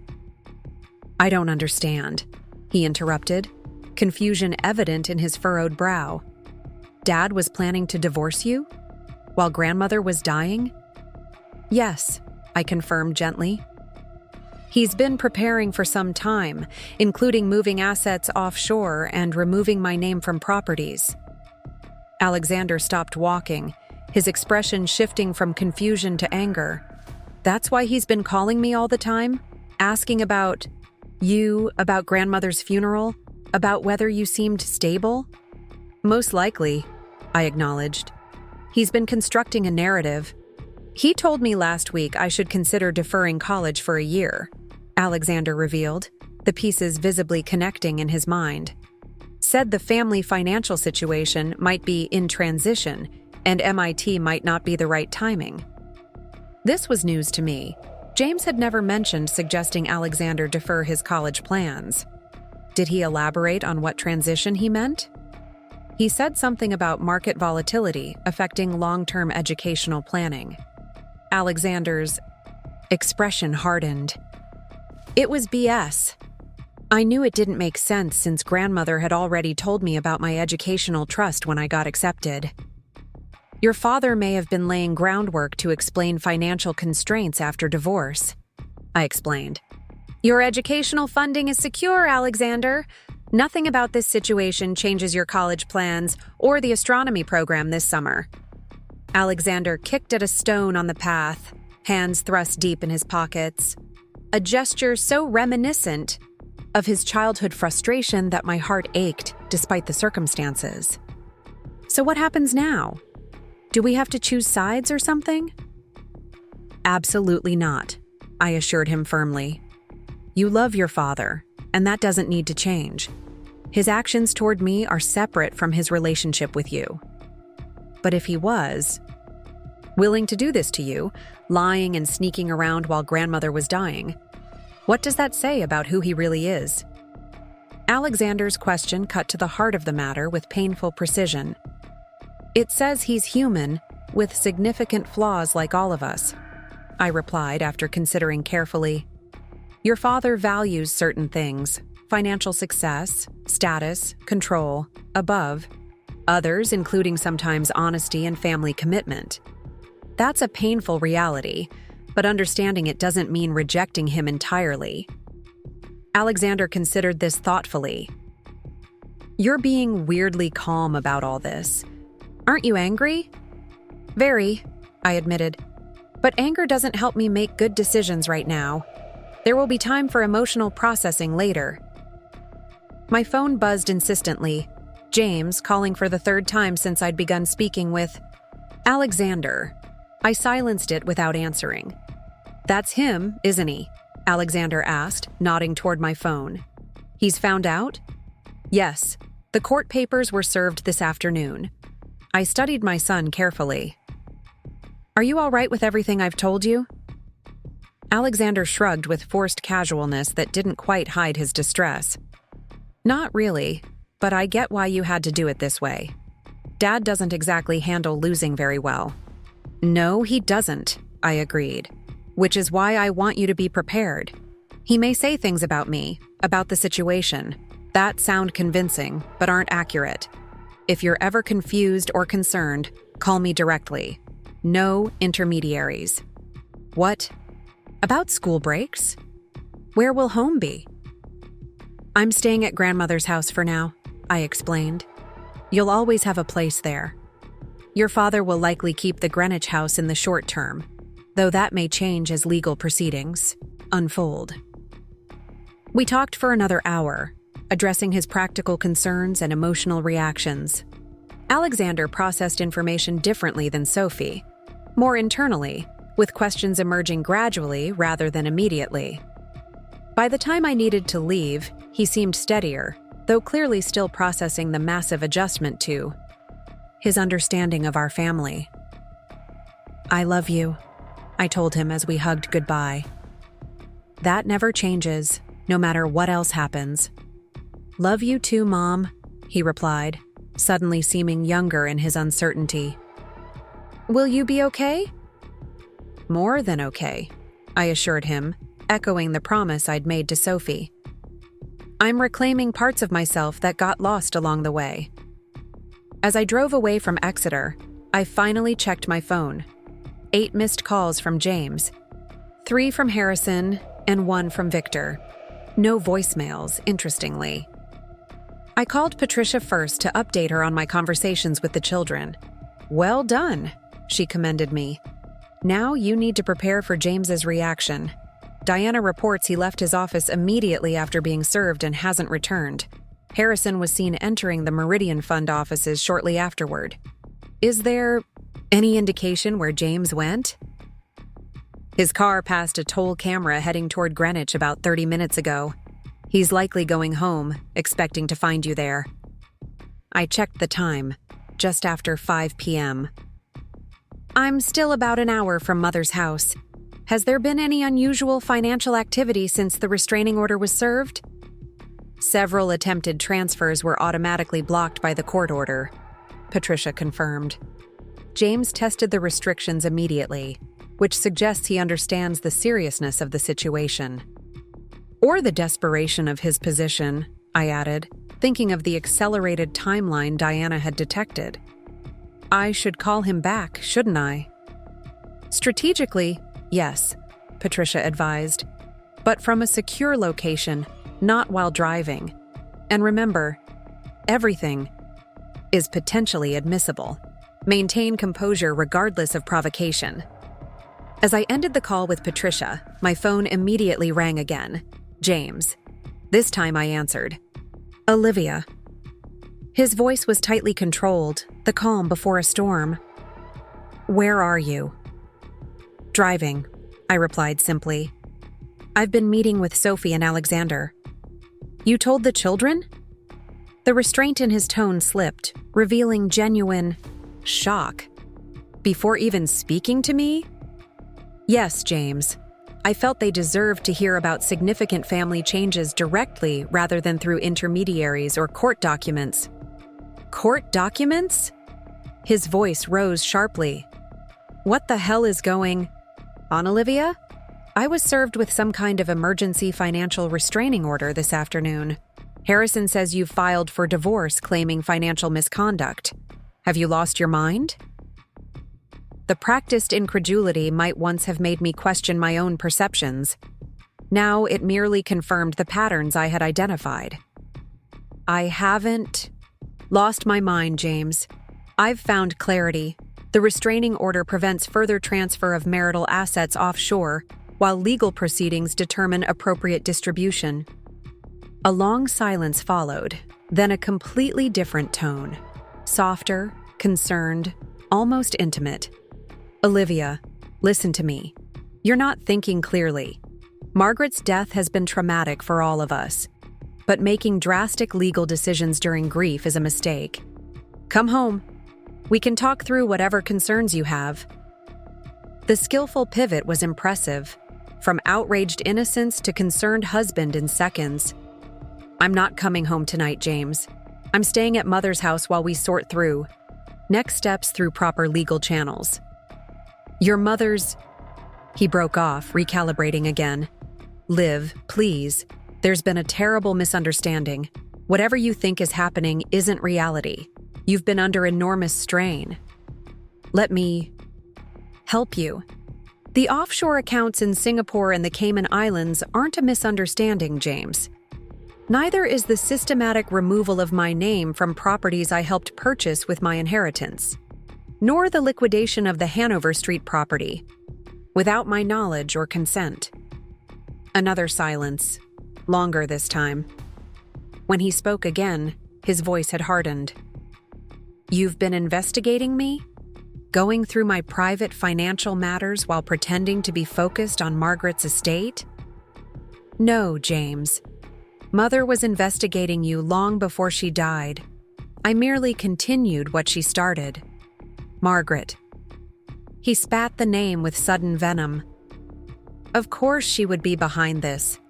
She never thought anyone was good enough for her precious daughter, especially not someone who built a business from nothing instead of inheriting family money.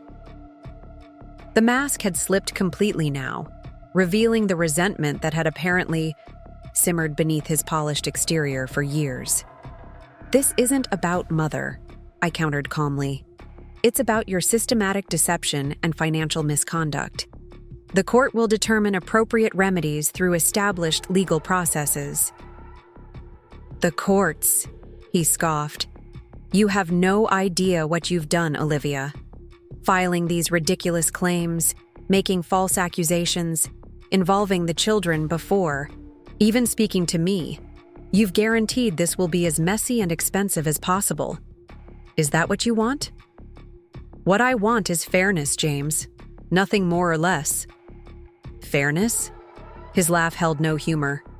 You want to talk about fair after ambushing me with court orders and poisoning my children against me? You'll regret this approach, Olivia. I guarantee it. The threat, though non-specific, hung heavily in the silence that followed. I maintained my composure, consciously controlling my breathing as Mother had taught me during difficult negotiations. All relevant financial information has been documented, James.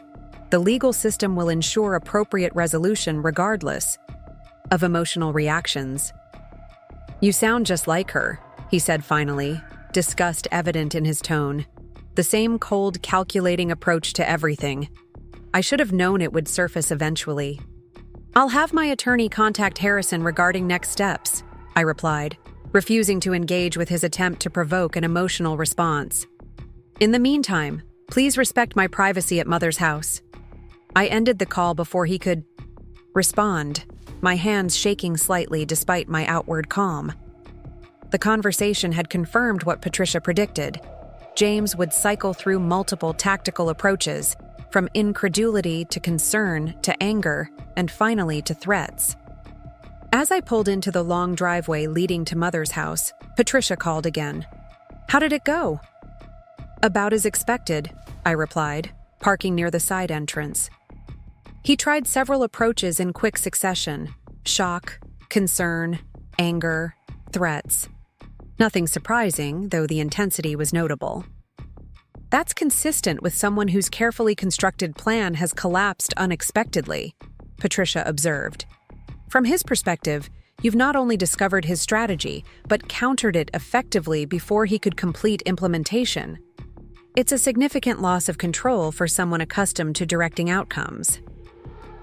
What happens tomorrow? I asked, suddenly feeling the emotional and physical toll of the day's events. Tomorrow we begin methodical documentation of all assets and liabilities. Diana will continue tracking attempted financial movements. I'll communicate formally with whatever divorce counsel James engages. Likely not Harrison, who lacks specialization in high net worth divorces. And me? What should I be doing? Rest, Patricia advised firmly. Secure yourself in a safe location tonight. Turn off your phone if necessary. Tomorrow will bring its own challenges, but you've handled today's remarkably well. After ending the call, I entered Mother's house, locking the door behind me and activating the security system. The silence enveloped me as I moved through the familiar rooms, eventually settling in Mother's study where her presence felt strongest. On her desk sat a framed photograph I hadn't noticed during my earlier visit. Mother and me at my college graduation, both of us smiling with genuine joy. I had just accepted my first position at Morgan Stanley, before meeting James, before compromising my financial independence for marital harmony, before gradually sublimating my capabilities to support his growing ego. You were right, I said, aloud to the empty room, to Mother's absent presence. About everything. Taking the photograph, I carried it to the guest bedroom where I would sleep tonight. Tomorrow would bring new challenges: legal proceedings, financial investigations, emotional fallout with friends and associates as news inevitably spread.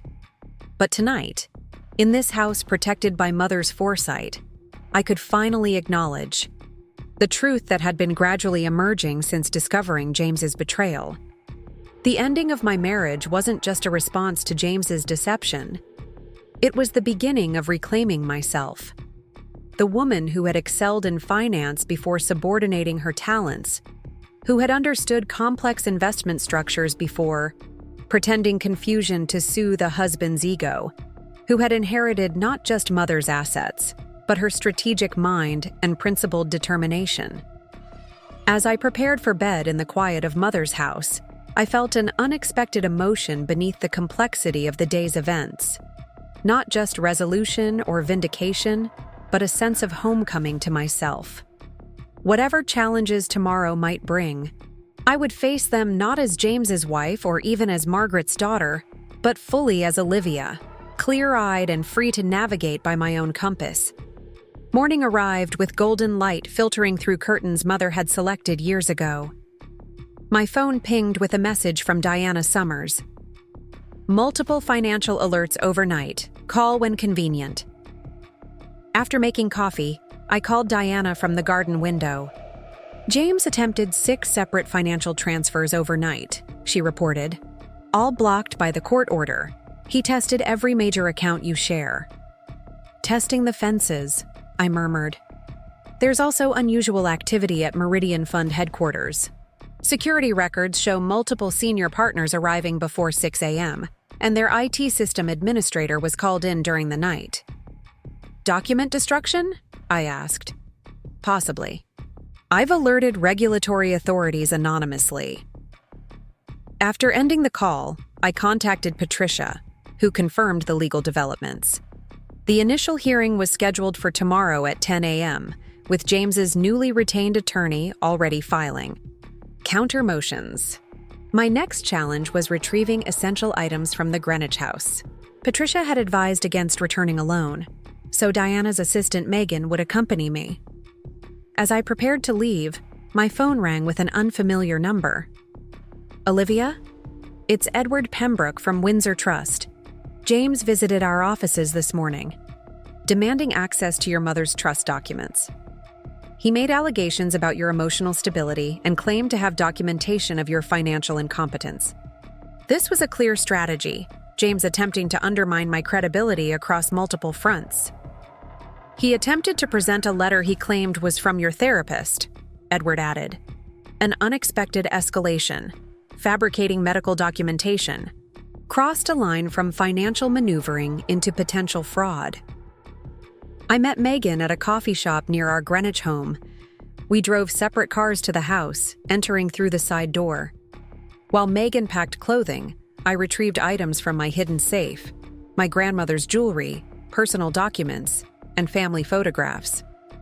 From my office, I collected my laptop, external drives, and the children's baby books. The sound of the front door opening froze us both. "Olivia?" James's voice called from downstairs. "Your car's outside. I know you're here." Stepping onto the landing, I saw James at the bottom of the staircase, his appearance uncharacteristically disheveled. "What are you doing here?" he demanded.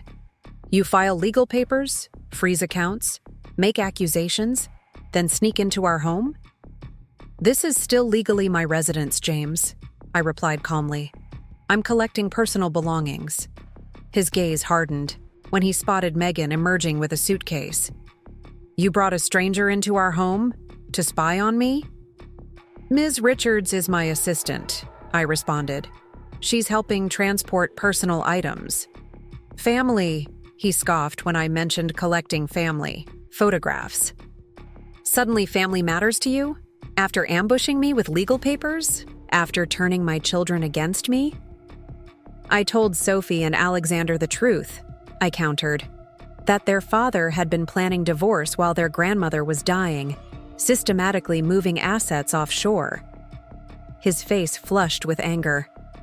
"Those financial movements are legitimate business transactions. 15 years of marriage, and you'd rather believe some forensic accountant than talk to your own husband? I believe documentation, James. Bank transfers, property title changes, loan applications with forged signatures." This last revelation visibly startled him. For a moment, calculation replaced anger in his expression. "Lawrence Blackwell will dismantle these ridiculous allegations," he stated, retreating to legal threats. "Your behavior is exactly what we'll use to demonstrate how grief has impaired your judgment." Each interruption visibly increased his frustration. James was unaccustomed to being challenged directly, particularly by me. Throughout our marriage, I had carefully avoided confrontation, choosing accommodation over conflict. That pattern was now broken. "We're leaving now," I stated. "Patricia Walsh will communicate with Mr. Blackwell regarding any necessary arrangements." "Patricia Walsh," James repeated with contempt. "Margaret's attack dog. I should have known she'd be involved." "This isn't a vendetta, James. It's accountability. Something you've skillfully avoided in business and marriage." As we prepared to leave, James made one final attempt, his tone shifting to negotiation. "This doesn't need to become a legal battlefield.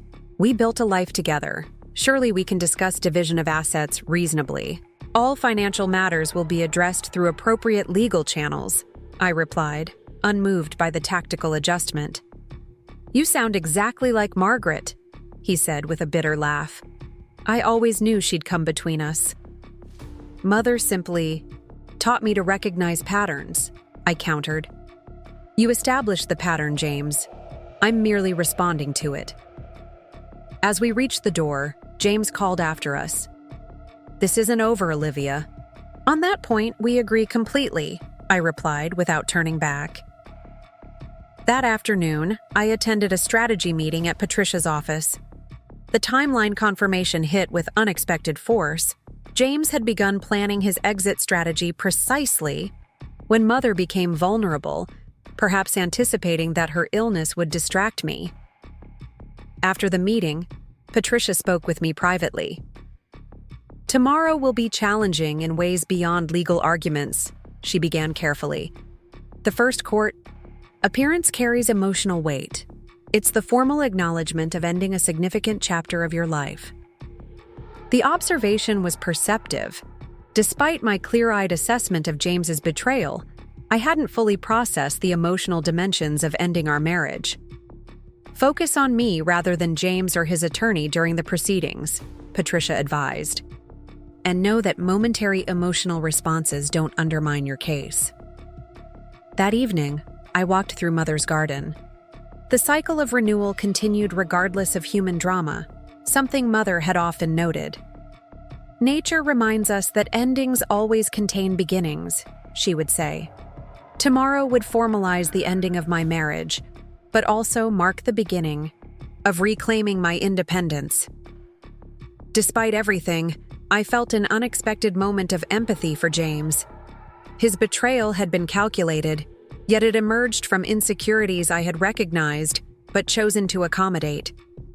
The pattern of control revealed profound fragility beneath his confident exterior.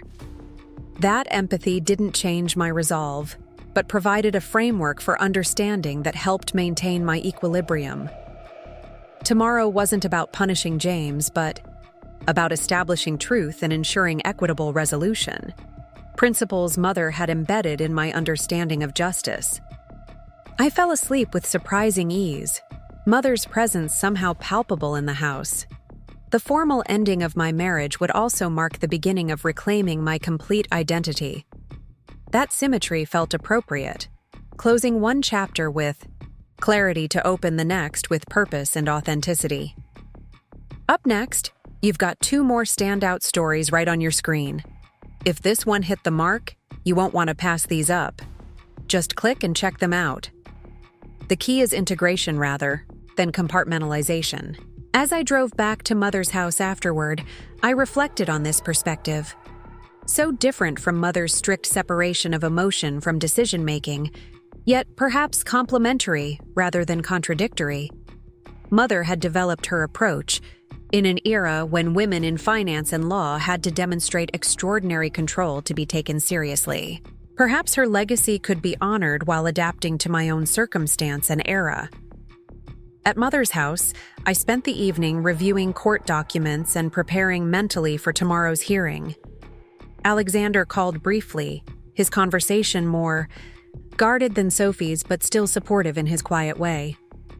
James attempted contact 3 more times, calls I allowed to go to voicemail as Patricia had advised, maintaining communication through legal channels rather than direct engagement that might escalate conflict. As evening settled into night, I walked through Mother's garden where spring flowers were beginning to emerge from carefully tended beds.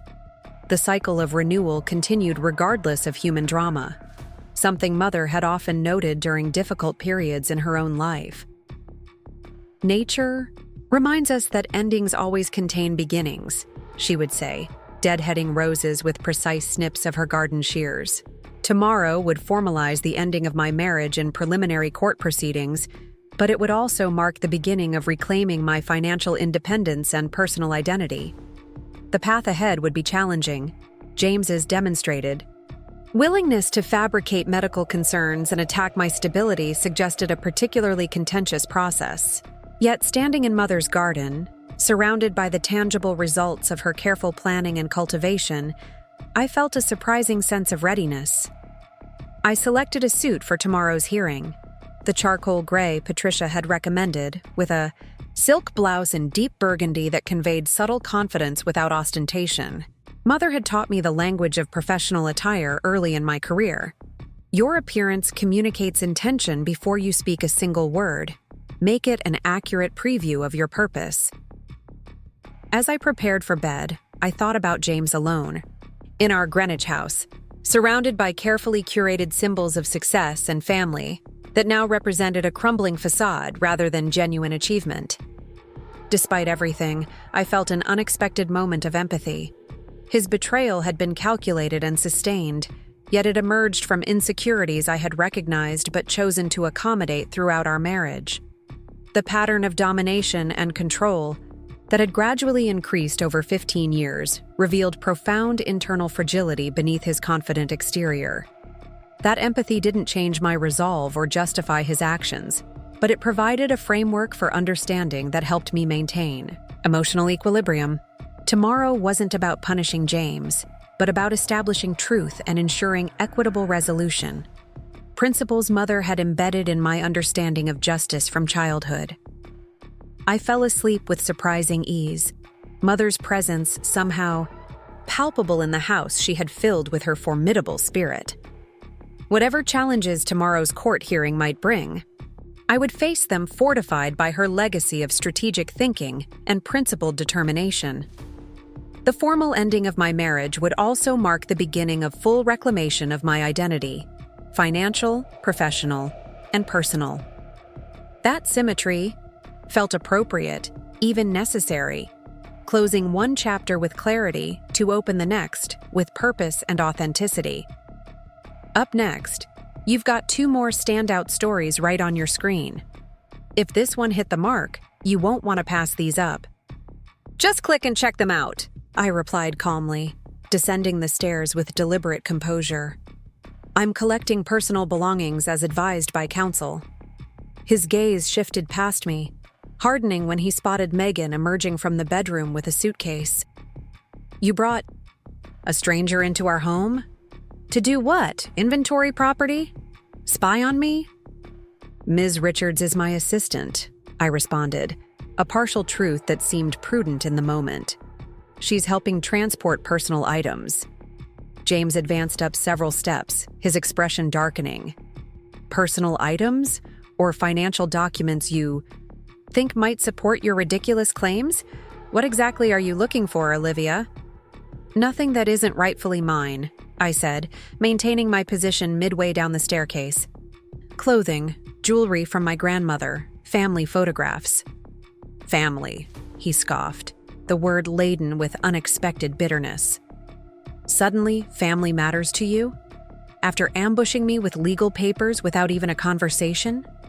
After turning my children against me with God knows what stories? I told Sophie and Alexander the truth, I countered evenly, that their father had been planning divorce while their grandmother was dying, systematically moving assets offshore to prevent equitable distribution. His face flushed with anger. You have no idea what you're talking about. Those financial movements are legitimate business transactions that your mother's pet financial advisors wouldn't understand. 15 years of marriage and you'd rather believe some forensic accountant than talk to your own husband? I believe documentation, James. Bank transfers, property title changes, loan applications with forged signatures. This last revelation, which Diana had discovered just yesterday, visibly startled him.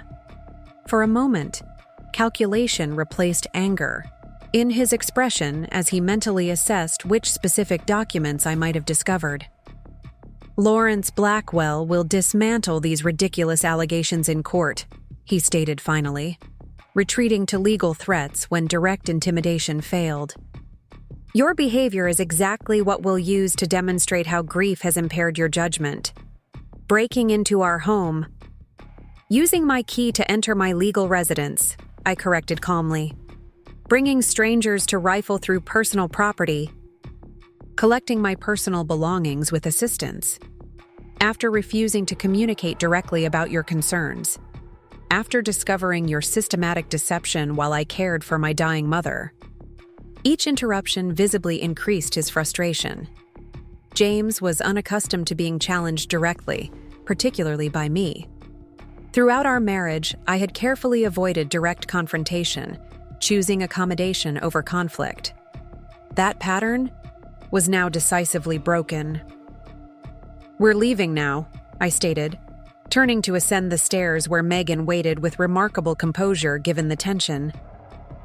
Patricia Walsh will communicate with Mr. Blackwell regarding any necessary arrangements for retrieving additional belongings. Patricia Walsh, James repeated, contempt evident in his tone. Margaret's attack dog. I should have known she'd be involved in this vendetta. I paused, turning back to face him. This isn't a vendetta, James. It's accountability. Something you've skillfully avoided in both business and marriage. As Megan and I gathered the packed items, James remained at the bottom of the staircase, his expression cycling through anger, calculation, and something approaching uncertainty. The confrontation clearly wasn't proceeding according to whatever script he had anticipated. "Olivia," he called as we prepared to descend with our bags.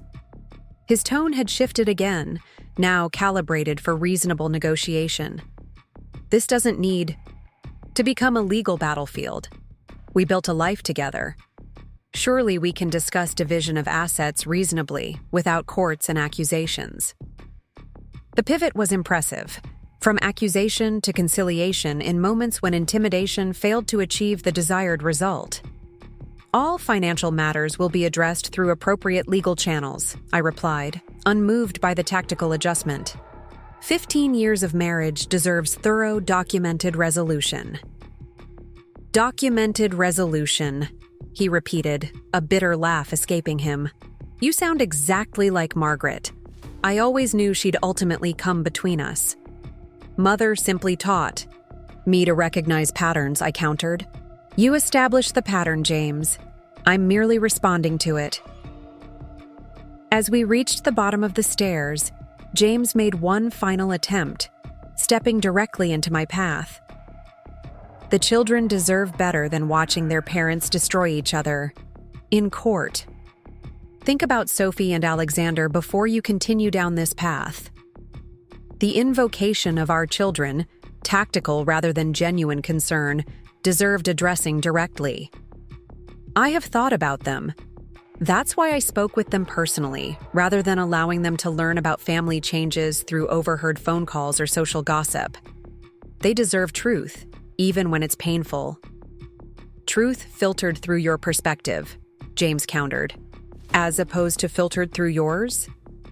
I held his gaze steadily. "Sophie and Alexander are more perceptive than you've given them credit for. They've observed patterns too." This suggestion, that our children had noticed his manipulative behaviors independently, visibly disturbed him.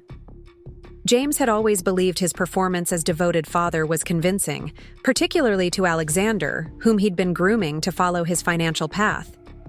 "We need to leave now," I stated firmly, stepping around him toward the door where Megan had already positioned herself strategically. "This isn't over, Olivia," James called after us. Predictable parting threat delivered more from habit than strategic calculation. Not by a long shot. "On that point, we agree completely," I replied without turning back. Once safely in our separate vehicles and driving away from the Greenwich house, I called Patricia to report the confrontation. "Documented intimidation," she noted with professional assessment rather than alarm. His appearance at the house, knowing, "You were present despite the clear tension," suggests emotional rather than strategic decision-making. That works in our favor. "He mentioned falsified medical evaluations," I added, recalling Edward's earlier warning. "Claimed my judgment is impaired by grief. Standard approach when financial misconduct evidence is strong," Patricia explained. "Attacking your mental stability attempts to undermine the credibility of your financial claims. Judge Harriman typically requires actual medical testimony rather than conveniently produced letters for such allegations." After disconnecting, with Patricia, I followed Megan to Mother's house where we unloaded the collected belongings. The intrusion of items from my married life into Mother's untouched sanctuary created a strange psychological disconnect. Worlds colliding in ways that emphasized the liminal space I now occupied, between past and future, between identities. "Diana asked me to remind you about the financial strategy meeting this afternoon," Megan noted as we arranged the suitcases in the guest bedroom. 2:00 at Patricia's office. "Thank you, Megan, for everything." I hesitated before adding, "The confrontation with James couldn't have been comfortable to witness." A small smile crossed her professional demeanor. "I've seen much worse, Mrs. Hammond. High-conflict divorces rarely bring out people's best qualities." She paused, then added with surprising candor, "You handled yourself with remarkable composure. Most clients in your position struggle with emotional responses during initial confrontations." After Megan departed, I spent an hour organizing the retrieved belongings and preparing for the afternoon meeting. Sophie called to check on me, her concern touching despite my assurances. "Dad's been calling and texting nonstop," she reported. "Mostly about how worried he is about your emotional state and how you're making irrational decisions since grandmother died." "That's a predictable approach," I acknowledged, unsurprised by the consistency of James's tactics across different relationships. "How are you handling it?" "I told him I'm not discussing you with him, period. That if he wants to talk about our relationship, fine. But I won't be his conduit for information or manipulation." I felt a surge of pride at my daughter's boundary setting, something I had learned to do far too late in life. "That's very mature, Sophie. Are you doing okay with everything?" Her sigh carried through the phone line. "It's weird and sad and also kind of a relief. Like there's been this tension for years that nobody talked about, and now at least it's in the open." "That's insightful," I acknowledged. "Sometimes naming difficult truths is painful, but ultimately liberating." "Grandmother used to say that," Sophie noted, her voice warming with the memory. She called it lancing the boil, kind of gross but accurate. The conversation left me reflective as I drove to Patricia's office for the strategy meeting. Sophie's perception of long-standing tension in our family dynamic suggested the children had been more aware of undercurrents than either James or I had recognized. Perhaps in protecting them from conflict, I had underestimated their capacity to sense emotional dishonesty. The meeting at Patricia's office included Diana, Michael Chen, and 2 additional attorneys from Patricia's firm specializing in complex financial litigation.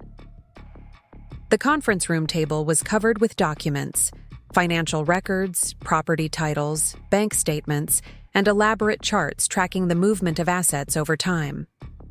"The picture becomes clearer with each day's investigation," Diana explained, gesturing to the most recent flowchart. "James has been systematically transferring assets through a series of increasingly complex vehicles for approximately 18 months, coinciding almost exactly with your mother's initial cancer diagnosis. The timeline confirmation hit with unexpected force. James had begun planning his exit strategy precisely when Mother became vulnerable, perhaps anticipating that her illness would distract me from financial oversight. The pattern suggests careful planning," Michael added, his normally reserved demeanor showing hints of professional outrage. "These aren't impulsive decisions, but methodical separation of assets, particularly those with direct connections to your financial contributions." Patricia directed our attention to the legal strategy laid out in a comprehensive document before each participant. "Tomorrow's hearing is merely preliminary, but critically important for setting the tone of proceedings. Judge Harriman needs to understand not just the technical aspects of financial misconduct, but the human context. Specifically, that these actions occurred while Olivia was caring for her terminally ill mother." "Isn't that appealing to emotion rather than law?" I asked, recalling Mother's emphasis on factual rather than emotional arguments in negotiations. "It's establishing pattern and intent," Patricia corrected. "The timing demonstrates calculated opportunism, taking advantage of your distraction, with a family health crisis to execute financial maneuvers. That speaks directly to state standards for determining equitable distribution when misconduct is alleged." For the next 2 hours, we reviewed the evidence organized for tomorrow's hearing, identified key arguments Blackwell would likely present, and prepared counters to anticipated challenges. The thoroughness of preparation was reassuring, transforming a potentially overwhelming process into manageable components. "What about the Meridian Fund issues?" I asked as we concluded the financial review. James mentioned potential problems there during our confrontation this morning. Diana exchanged glances with Patricia before responding. "We've received information that several major investors have requested immediate redemption of their investments, following rumors of management irregularities. The fund has implemented gating provisions to prevent mass withdrawals, which suggests serious liquidity problems," Michael added, "potentially worse than we initially assessed." "How does this affect our case?" I asked, mentally calculating implications. It potentially increases James's desperation, Patricia explained frankly. Financial pressure at Meridian may explain the accelerated timeline we've observed. It also creates additional leverage in negotiation, as regulatory scrutiny of the fund could have serious professional consequences beyond the divorce itself. As the meeting concluded, Patricia asked me to remain for a private conversation. Once the others had departed, she closed the conference room door and sat across from me, her expression shifting from professional counsel to something more personal. "Olivia, tomorrow will be challenging in ways that extend beyond legal arguments," she began carefully. The first public court appearance in high-profile divorces carries emotional weight that even the most prepared clients sometimes find surprising. "I understand," I replied, appreciating her concern. "I've prepared myself for public scrutiny." "It's not just public attention," Patricia clarified. "It's the formal acknowledgement of ending a significant chapter of your life. 15 years of marriage, even one that ends under these circumstances, represents a substantial investment of yourself. Many clients experience unexpected emotional responses when that reality becomes concrete in a courtroom setting." The observation was perceptive and kindly intended. Despite my clear-eyed assessment of James's betrayal and my own strategic response, I hadn't fully processed the emotional dimensions of formally ending our marriage. "What do you recommend?" I asked, acknowledging the wisdom in her counsel. "First, practical preparations. Dress conservatively but confidently. Navy or charcoal gray, minimal jewelry, subtle makeup. Second, emotional centering before entering the courthouse. Whatever practice helps you maintain internal calm. Meditation, prayer, specific memories that ground you in your purpose." I nodded, recognizing the value of these suggestions. "And during the proceedings? Focus on me rather than James or his attorney. Breathe consciously. Remember that initial hearings feel momentous, but are primarily procedural stepping stones." Patricia hesitated before adding, "And know that momentary emotional responses don't undermine your case. If you need a brief recess, simply signal me." The acknowledgement that emotion might break through my carefully maintained composure was both unsettling and strangely liberating. Mother had emphasized rational control in all professional situations, viewing emotional display as strategic weakness.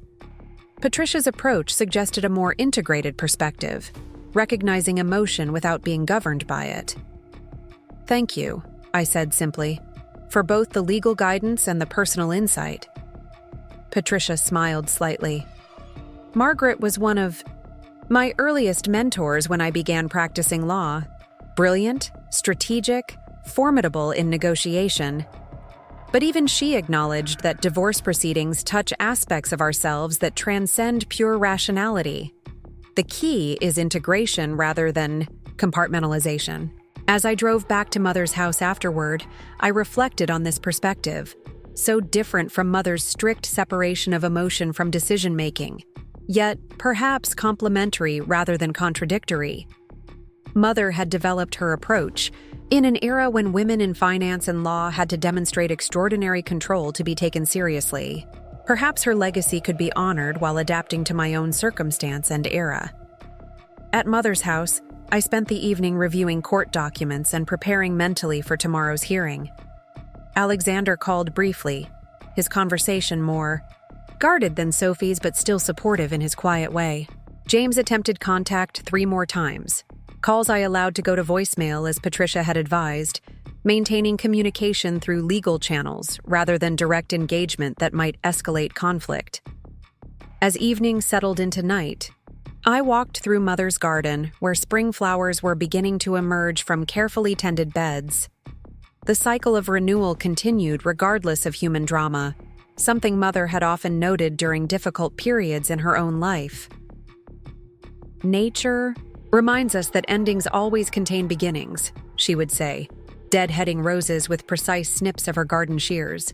Tomorrow would formalize the ending of my marriage in preliminary court proceedings, but it would also mark the beginning of reclaiming my financial independence and personal identity.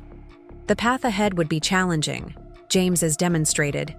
Willingness to fabricate medical concerns and attack my stability suggested a particularly contentious process. Yet standing in Mother's garden, surrounded by the tangible results of her careful planning and cultivation, I felt a surprising sense of readiness. I selected a suit for tomorrow's hearing, the charcoal gray Patricia had recommended, with a silk blouse in deep burgundy that conveyed subtle confidence without ostentation. Mother had taught me the language of professional attire early in my career. Your appearance communicates intention before you speak a single word. Make it an accurate preview of your purpose. As I prepared for bed, I thought about James alone, in our Greenwich house, surrounded by carefully curated symbols of success and family that now represented a crumbling facade rather than genuine achievement. Despite everything, I felt an unexpected moment of empathy. His betrayal had been calculated and sustained, yet it emerged from insecurities I had recognized but chosen to accommodate throughout our marriage. The pattern of domination and control that had gradually increased over 15 years revealed profound internal fragility beneath his confident exterior. That empathy didn't change my resolve or justify his actions, but it provided a framework for understanding that helped me maintain emotional equilibrium. Tomorrow wasn't about punishing James, but about establishing truth and ensuring equitable resolution, principles Mother had embedded in my understanding of justice from childhood. I fell asleep with surprising ease, Mother's presence somehow palpable in the house she had filled with her formidable spirit. Whatever challenges tomorrow's court hearing might bring, I would face them fortified by her legacy of strategic thinking and principled determination. The formal ending of my marriage would also mark the beginning of full reclamation of my identity, financial, professional, and personal. That symmetry felt appropriate, even necessary, closing one chapter with clarity to open the next with purpose and authenticity. Up next, you've got 2 more standout stories right on your screen. If this one hit the mark, you won't want to pass these up.